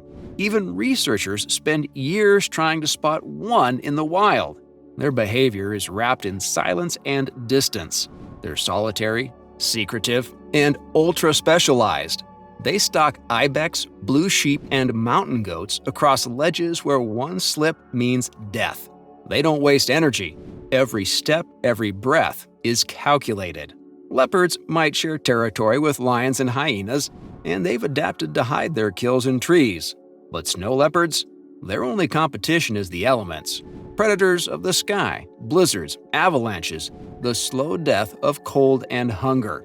In short, while leopards are cunning survivors of complexity, snow leopards are patient masters of extremes.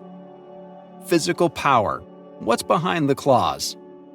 Make no mistake, both of these cats are killers, but their weapons tell a very different story. A leopard can leap nearly 20 feet horizontally. It drags prey twice its body weight up into trees. Its bite force is powerful enough to crush skulls. But it's not just strength, it's efficiency. It kills quickly, silently. It might ambush an antelope, a baboon, or even a crocodile resting too close. And it does it all with minimal energy because in the wild, waste gets you killed. But snow leopards, they don't just attack. They ambush from vertical terrain. Imagine a predator launching itself from above, landing on your back with the force of a falling boulder. Their paws are massive, covered in thick fur, and act like natural snowshoes. Their claws are curved, brutal, designed to grip not just prey, but icy rock. And while their bodies are slightly smaller, they make up for it with lung capacity, with sheer resilience. They can kill prey larger than themselves and then drag it for miles through snow. It's less about brute force and more about calculated dominance. One is a warrior, the other, a high-altitude assassin. And both are equally terrifying in their own terrain.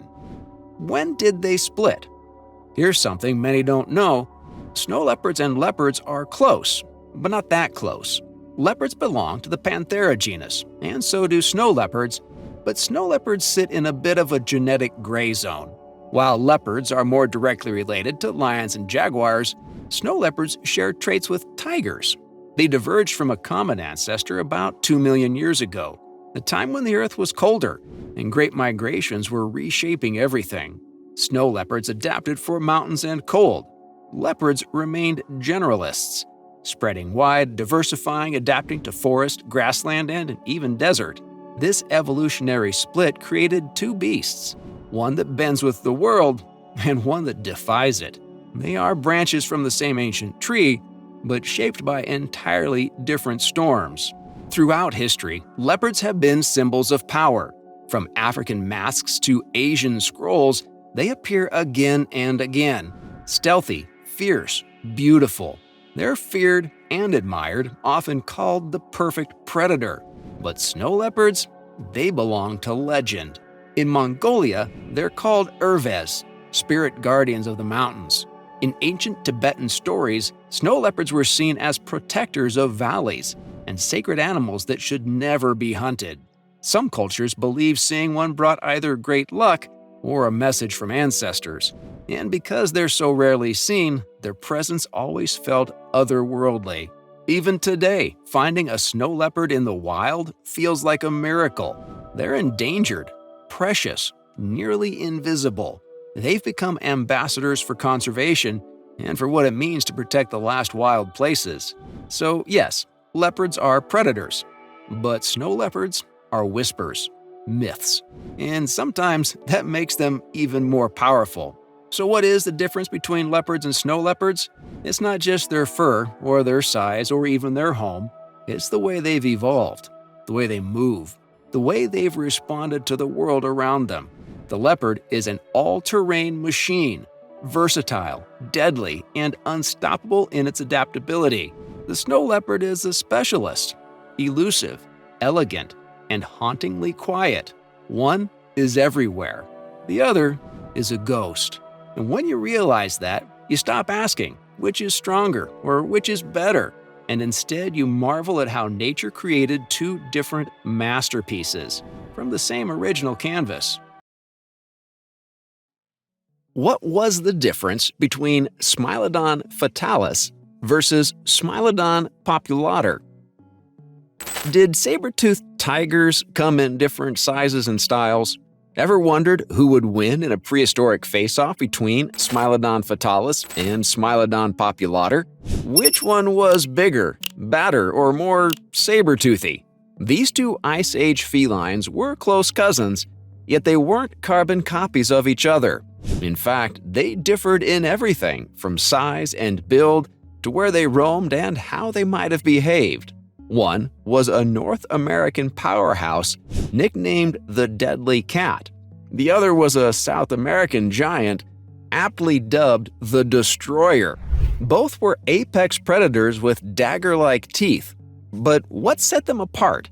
Hang tight, we're about to dive into the world of these legendary saber-toothed cats and answer all these burning questions in a fun, casual way.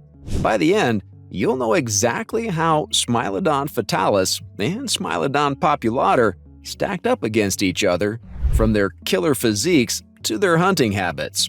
Let's jump in. Physical differences. When it comes to looks and body build, Smileodon fatalis and Smileodon populator were like heavyweight fighters in different classes. Both were stocky, muscular cats with oversized canine teeth, but there were some key physical differences. Size and weight.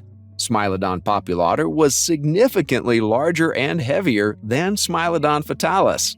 The average Smileodon fatalis weighed about 160 to 280 kilograms, roughly lion-sized though bulkier. In contrast, Smileodon populator typically ranged from 220 up to over 400 kilograms. That means Smileodon populator could weigh nearly half a ton at maximum, as much as a large male grizzly bear, whereas Smileodon fatalis was more in the range of a big Siberian tiger or lion. Simply put, Smileodon populator was the giant of the genus, among the largest felids ever. If you stood the two side by side, Smileodon populator would be taller at the shoulder and considerably more massive. It's the difference between a heavyweight and a middleweight champion in the saber-tooth league. Build and skull shape. Not only was Smileodon populator heavier, it also had a bulkier build and some distinct skeletal proportions. Its overall frame was more robust, with a thick, powerfully built neck and slightly longer forelimbs relative to its hind limbs. The skull of a Smileodon populator was more elongated and narrower, giving a somewhat smoother long profile compared to the shorter, broader skull of Smileodon fatalis. In fact, scientists note that Smileodon populator's skull had a straighter upper profile, higher placed nasal bones, and a more vertical occiput, back of the skull, than Smileodon fatalis.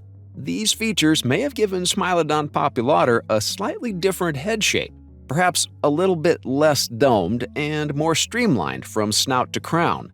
In short, Smileodon fatalis was built like a super strong lion on steroids, while Smileodon populator was more like a supersized jaguar with a longer skull, a true tank of a cat. Canine teeth. Sabers.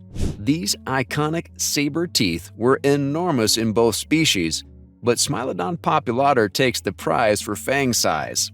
Its upper canines could reach about 28 centimeters in length in the biggest individuals. Smileodon fatalis's canines, while still fearsome, were comparatively shorter and a bit more slender. If Smileodon fatalis had daggers, Smileodon populator had broadswords. Interestingly, the fangs of both cats were relatively thin and serrated, built more for precision slicing than for wrenching heavy bone. This meant that neither had a bone-crushing bite like a hyena. Instead, they relied on a wide gape and those blade-like teeth to deliver a killing slash to prey. Limbs and tracks. Both Smilodon species had very muscular forelimbs, great for wrestling down prey, and relatively short, thick legs. Smilodon populator, being larger, also had more massive limb bones than Smilodon fatalis. Its paw size was correspondingly huge. Fossil footprints in Argentina attributed to Smilodon populator measure about 17.6 centimeters by 19.2 centimeters. That's bigger than the paw prints of a Bengal tiger and gives you an idea of how imposing this cat's feet were. Smilodon fatalis would have left slightly smaller tracks. Behavioral traits and lifestyle. Beyond looks, did these two saber-tooths act any differently? Since we can't exactly observe them in the wild, scientists have to infer behavior from fossils. And there are some intriguing clues that Smilodon fatalis and Smilodon populator might not have lived identical lifestyles. One big debate is whether they were social or solitary hunters. Some paleontologists have proposed that Smilodon fatalis may have been a social cat, possibly living in groups or prides more akin to modern lions. Well, the La Brea tar pits in California trapped hundreds of Smilodon fatalis individuals, suggesting many might gather at kills together. Also, healed injuries on some Smilodon fatalis fossils hint that injured cats might have been looked after by others in a group. In contrast, Smilodon populator may have been loners. One natural history writer quipped that Smilodon fatalis could have been the more social party animal, while Smilodon populator walked alone like a classic solitary predator. This isn't a proven fact. It's possible Smilodon fatalis was solitary too, but it's a compelling idea that their social structures differed. Another possible behavioral difference is hunting strategy and habitat preference. Both species were ambush predators at heart, but their environments likely shaped how they hunted. Smilodon fatalis thrived in North and Central America in areas that often included woodlands, shrublands, and some open plains. It probably preferred relatively closed or mixed habitats where it could hide and pounce. Isotopic analysis of Smilodon fatalis bones suggests it often hunted forest-dwelling prey, differentiating its niche from competitors. Picture Smilodon fatalis crouching in the brush, waiting to ambush a bison or deer that wanders too close. Smilodon populator, on the other hand, dominated the open pampas and savannas of South America. Researchers have suggested that Smilodon populator was adapted to more open terrain hunting, perhaps stalking giant llama-like macrochenia or ground sloths on the plains. Interestingly, these differences mirror modern big cats in some ways. Think of Smilodon fatalis as somewhat analogous to a leopard or tiger that enjoys cover, whereas Smileodon populator was more like a supersized lion or jaguar that could roam more openly. In fact, Smileodon fatalis and Smileodon populator might even have looked different in coat pattern due to their habitats. While we don't know their fur color for sure, scientists note that cats in open habitats tend to have plain coats, and forest cats often have spots or stripes. In terms of temperament, both were undoubtedly formidable apex predators. If we anthropomorphize a bit, Smileodon fatalis might have been the sly ambusher with a possible pack on its side, and Smileodon populator the confident lone giant that didn't need any help to bring down whatever it fancied. Ecological roles. Despite being separated by time and space, both Smileodon fatalis and Smileodon populator were top predators, the apex carnivores of their ecosystems, and they each had crucial ecological roles controlling megafauna populations. However, the cast of prey and competitors surrounding each cat was quite different, which adds another layer to their differences. In North America, Smileodon fatalis lived alongside giant herbivores like bison, camels, horses, giant ground sloths, young mammoths, and mastodons, and more. This cat was a specialist in taking down large prey. Studies suggest it commonly hunted creatures in the size range of bison, around 900 kilograms, or even juvenile proboscideans using ambush tactics. Smilodon fatalis also had to contend with other formidable predators in the Ice Age North. It shared its habitat with the dire wolf and the American lion, among others. Isotope analyses of bones show that Smilodon fatalis, dire wolves, and American lions all targeted similar prey, meaning they were likely in competition.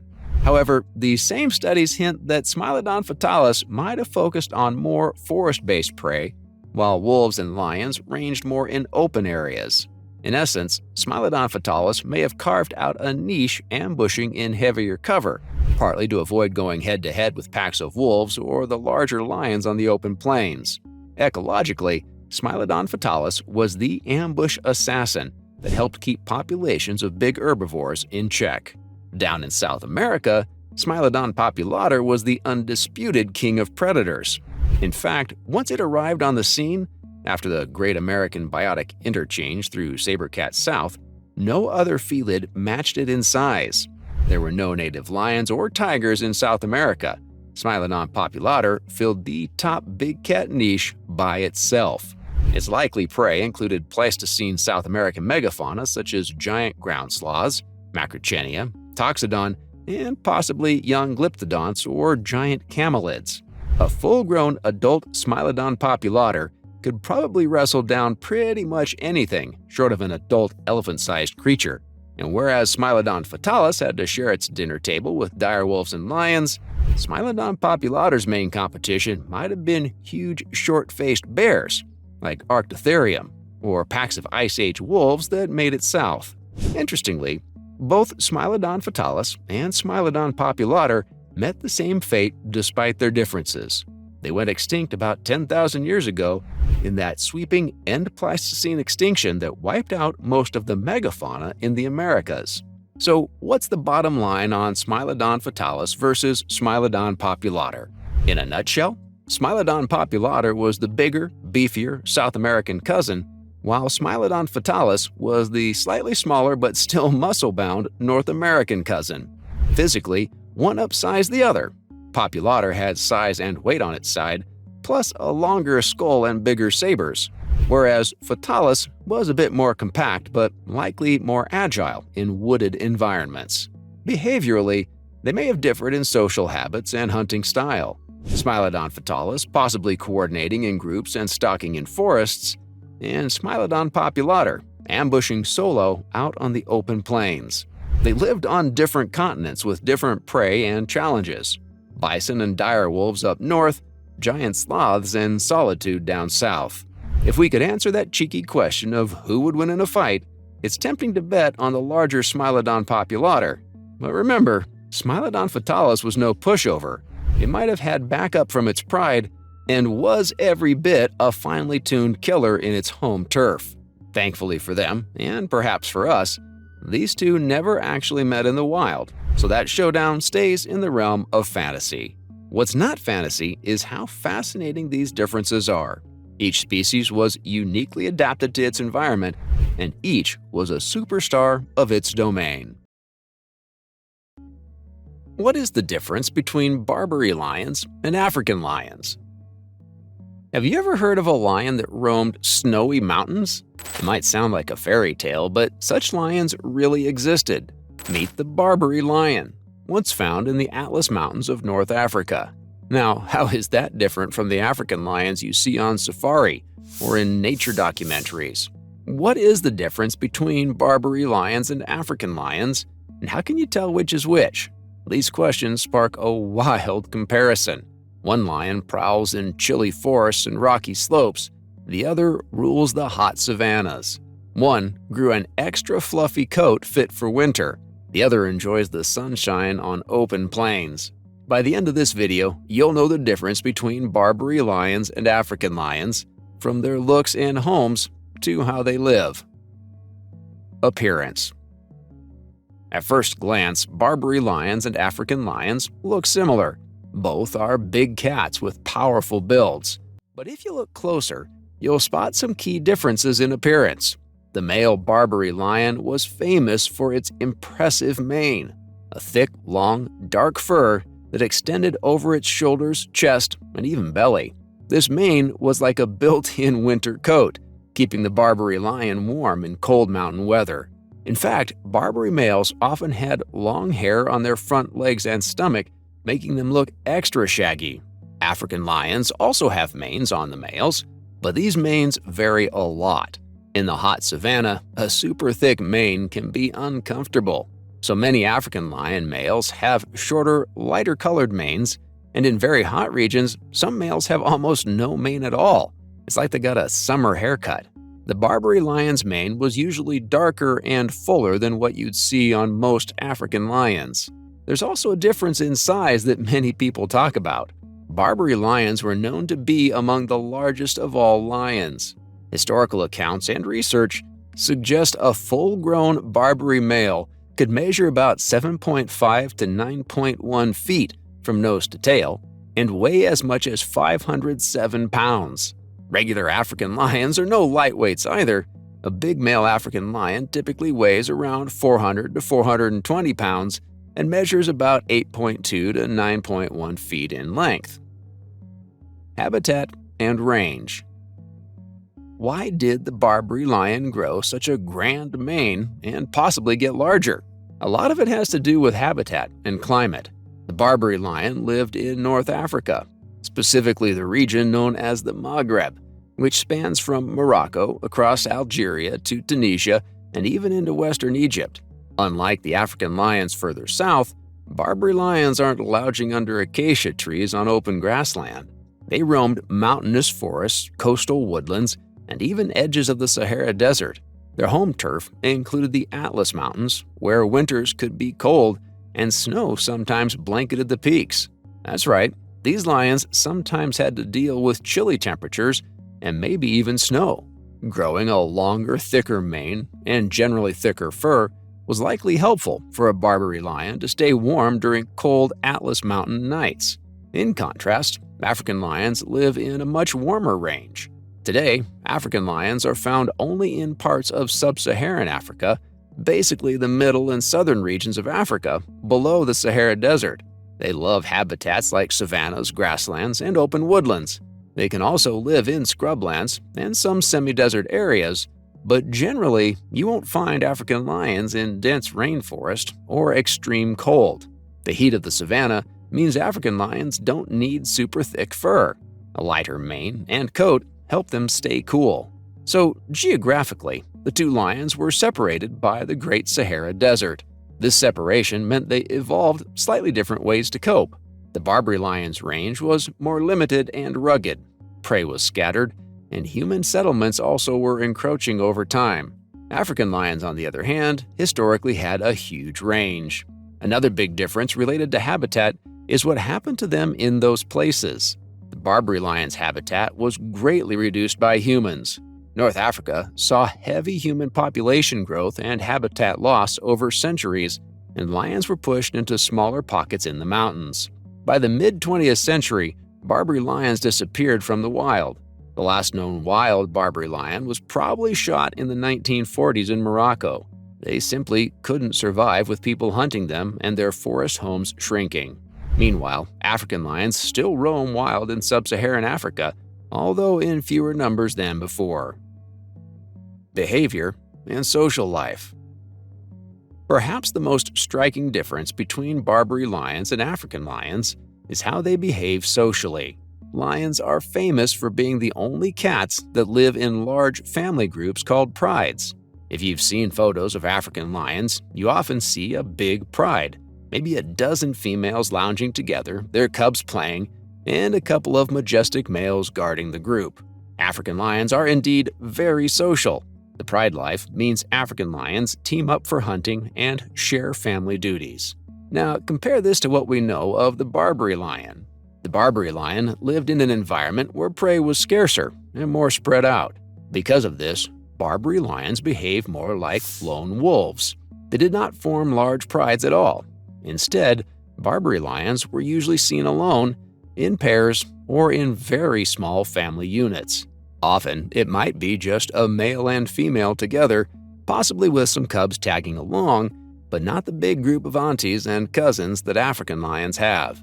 Early naturalists and hunters who described Barbary lions noted that they seem to roam solo or in tiny groups, and this is backed up by modern research suggesting the Barbary's social structure was limited by its environment. In simple terms, Barbary lions were far less social. They were more like tigers in behavior.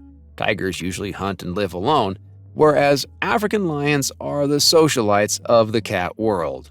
Another behavioral difference is territory and roaring. African lions roar loudly to communicate with their pride and warn other lions to stay away. Barbary lions also roared. They are the same species after all. But with fewer lions around, their roars were more about finding a mate or advertising presence to humans. There wasn't another pride over the next hill because prides weren't a thing for them. Family life differed too. In African lion prides, females do most of the cub rearing communally. Lionesses will even nurse each other's cubs. The pride's cubs played together like a big daycare. Male lions, especially the dominant ones, protect the pride and its cubs from outside males. In Barbary lions' case, with only a male-female pair and their cubs, the single mother likely raised her cubs mostly on her own or with help from the one male partner. There wasn't aunts and sisters to cub sit. This might mean Barbary lion cub mortality was high if something happened to the parents. It was a tougher life for a young Barbary lion, with fewer adults around to help. History and status. The tale of these two types of lions also diverges when we look at their history and current status. The Barbary lion's story is both legendary and tragic. In ancient times, Barbary lions were respected and feared by people in North Africa and Europe. The Romans, for example, encountered Barbary lions and were so impressed that they brought many of them to Rome for gladiator battles and arena shows. Unfortunately, this led to thousands of Barbary lions being killed in Roman arenas for entertainment long ago. The Barbary lion was a symbol of strength. It even appeared in the art and folklore of the Berber people of Morocco. Fast forward to the 19th and early 20th century, and the Barbary lion was in peril. Habitat loss and hunting drastically reduced their numbers. Local rulers and European colonists often saw lions as threats to livestock or as trophies to hunt. By the 1800s, Barbary lions had vanished from many places they used to live. They were pushed into remote mountain areas. The end came around the mid-20th century. However, the Barbary lion isn't gone from Earth entirely. A small number of Barbary lions had been kept in captivity, particularly by the Moroccan royal family and in some European zoos. Genetic tests have shown that some of these zoo lions do carry genes from North African Barbary populations, though many are mixed with other African lions. Meanwhile, African lions are still with us in the wild, but they face challenges too. They once ranged all across Africa, but now African lions have lost roughly 94% of their historic range, and their population has dropped significantly. Today, perhaps around 20,000 African lions remain in the wild, and they are considered vulnerable to extinction by conservation organizations. The threats are a bit similar to what the Barbary faced: habitat loss, human-lion conflict, and poaching or illegal trade. The big difference is the world is now actively trying to save African lions before it's too late. Many countries have national parks where lions are protected. So what is the difference between Barbary lions and African lions? By now you can likely answer that yourself. One was a North African mountain lion with a thick dark mane and a mostly solitary life, built to survive in cold forests and rugged terrain. The other is a sub-Saharan African lion, the familiar savanna dweller with a lighter mane, especially in hotter areas, and a social lifestyle in prides. They are actually the same species of lion, but different subspecies or populations with their own twists, shaped by environment, climate, and history. The Barbary lion was larger-maned and possibly a bit larger-bodied on average, adapted to chasing deer in misty mountain woods. The African lion is the classic lion we know, adapted to sprinting after zebras on golden plains and cooperating with its pride. In the end, both Barbary and African lions are majestic in their own ways.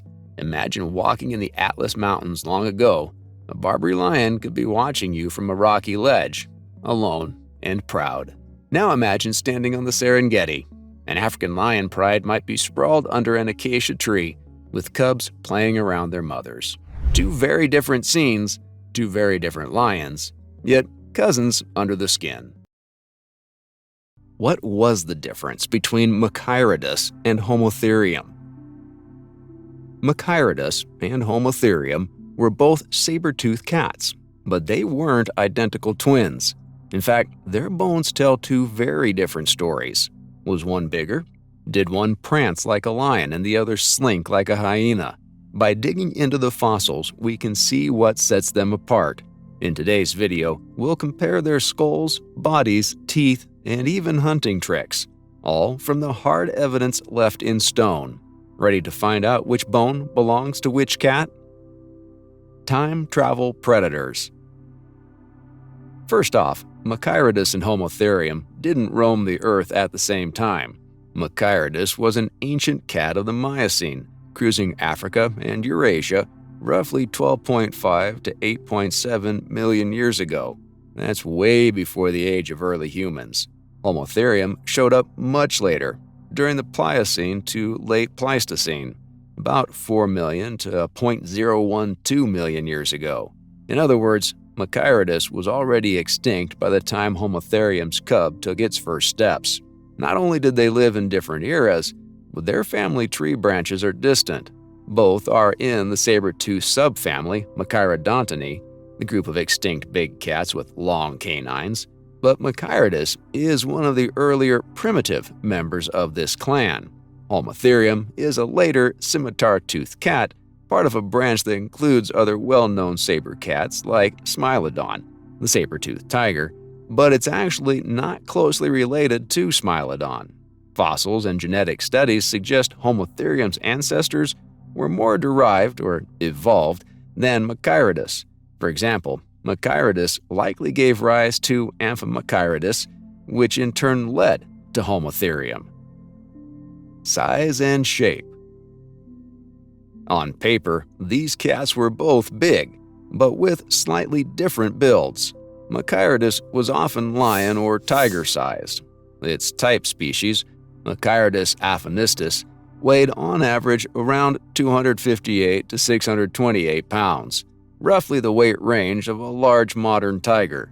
The largest known species, M. giganteus, was even bigger. One fossil skull suggests some Macyrodus individuals could weigh up to 892 pounds. Overall, Macyrodus was roughly 6.6 feet long from nose to tail, with a shoulder height of around 3 to 4 feet. Think of it as a heavyweight cat with a tiger's stride. Homotherium was slightly lighter. It reached up to about 4 foot 11 inches to 6 foot 7 inches long, and had a shoulder height of around 3 to 3.7 feet. Body weight estimates are around 440 pounds for the biggest specimens. That's roughly the size of a big male lion. Importantly, Homotherium's build was very lean. Even though it matched or slightly exceeded lion size, its skeleton shows it was strikingly lean, about lighter and slimmer than even the larger Ice Age lions that shared its world. Face, fangs, and head shape. The most famous trait of both is the saber teeth, but their skulls also had telling differences. Macyrodus had a narrower, cat-like skull. Its face was built like a big tiger's, long in front but relatively slender in cross-section. The eye sockets were small and round compared to a lion's. Its top jaw jutted forward into a slightly squared chin. When it opened its mouth, the canine fangs could fold down comfortably. Homotherium's skull, in contrast, was much more elongate and high. Its nose region was elevated, and the top of the skull had a straighter, flatter outline with a pronounced sagittal crest on top. This crest anchored very powerful jaw and neck muscles. What about fangs? Macyrodus carried long, thin, blade-like canines. They were flattened side to side like a knife, not round, and initially had tiny serrations on front and back edges. Despite their length, Macyrodus's teeth weren't as fragile as you might think. They were firmly rooted in the jaw and could fit down without wobbling. Homotherium sabers were shorter, but thicker in cross-section. They're often called scimitar canines because they were stout, broad, and heavily serrated. In life, these curved blades were likely covered by the lips. Body posture provides another clear clue. Look at the spine. Macyrodus had a fairly level back line like modern big cats. Its neck was muscular, but not ridiculously elongated. In life, it would have looked a lot like an oversized lion with the same spine slope. Homotherium was different. Its back sloped downward from shoulders to hip. In fact, Homotherium had much longer front legs than hind legs, so its shoulders were higher than its haunches. This gave it a hyena-like hunch. The neck of Homotherium was proportionally quite long and strong. For example, a mummified Homotherium cub from Siberia shows a thick, beefy neck, even as a baby. By contrast, Macyrodus's neck was strong but fairly in line with the rest of the body. Under those bones, muscle scars tell a similar tale.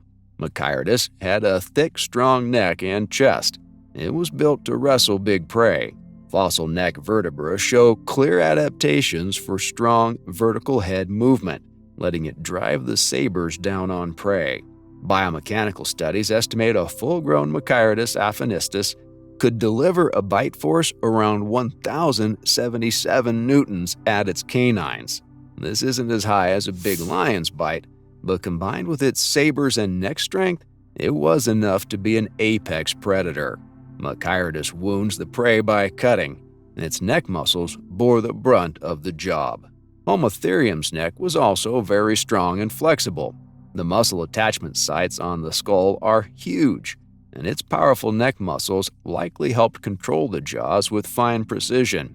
In fact, research suggests Homotherium killed in a somewhat different way than Macyrodus or Smileodon. It probably clamped its jaws and held on, like a big cat, aided by strong neck drives, rather than the archetypal shear and sever bite saber-tooths usually employ. Its inner incisors were also more like a saw for gripping. With its strong serrated canines and neck, one study notes Homotherium could inflict fast, bloody kills. It was built for quick attacks. Hunting style and habitat. Macyrodus was likely an ambush predator of mixed habitats. Its fossils often come from what seem to have been open woodlands. It may have crept close to prey in cover, perhaps similar to how jaguars hunt today, and then lunged with its powerful forequarters. Its short, sturdy legs meant it couldn't sustain high-speed chases, but it was a good jumper, pouncing from nearby brush. Carbon isotope studies of Macyrodus teeth suggest it preferred denser woodland areas compared to some competitors. The heavy, tiger-like build means its power came in bursts rather than sprints. Homotherium, in contrast, lived on the vast grasslands and open steppes of the Ice Age. Its skeleton screams runner. Homotherium's long legs and light build were perfect for endurance running in open terrain. The front limbs could keep its body under control at speed, though they weren't as thick for wrestling with prey.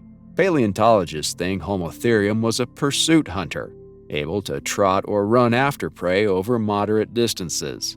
It likely targeted larger herd animals, horses, bison, young mammoths, in broad daylight or twilight, unlike the more ambush-style Macyrodus. There's even evidence Homotherium hunted in groups. Bone beds and biochemical clues hint at social hunting behavior, maybe like a small pack, helping compensate for its lean build. Fossils tell the tale. How do we know all this? From fossil bones. Famous sites like Cerro de los Barallones in Spain have given us dozens of complete Macyrodus skeletons. We can hold Macyrodus skulls and see exactly how wide the snout is, how the teeth fit in.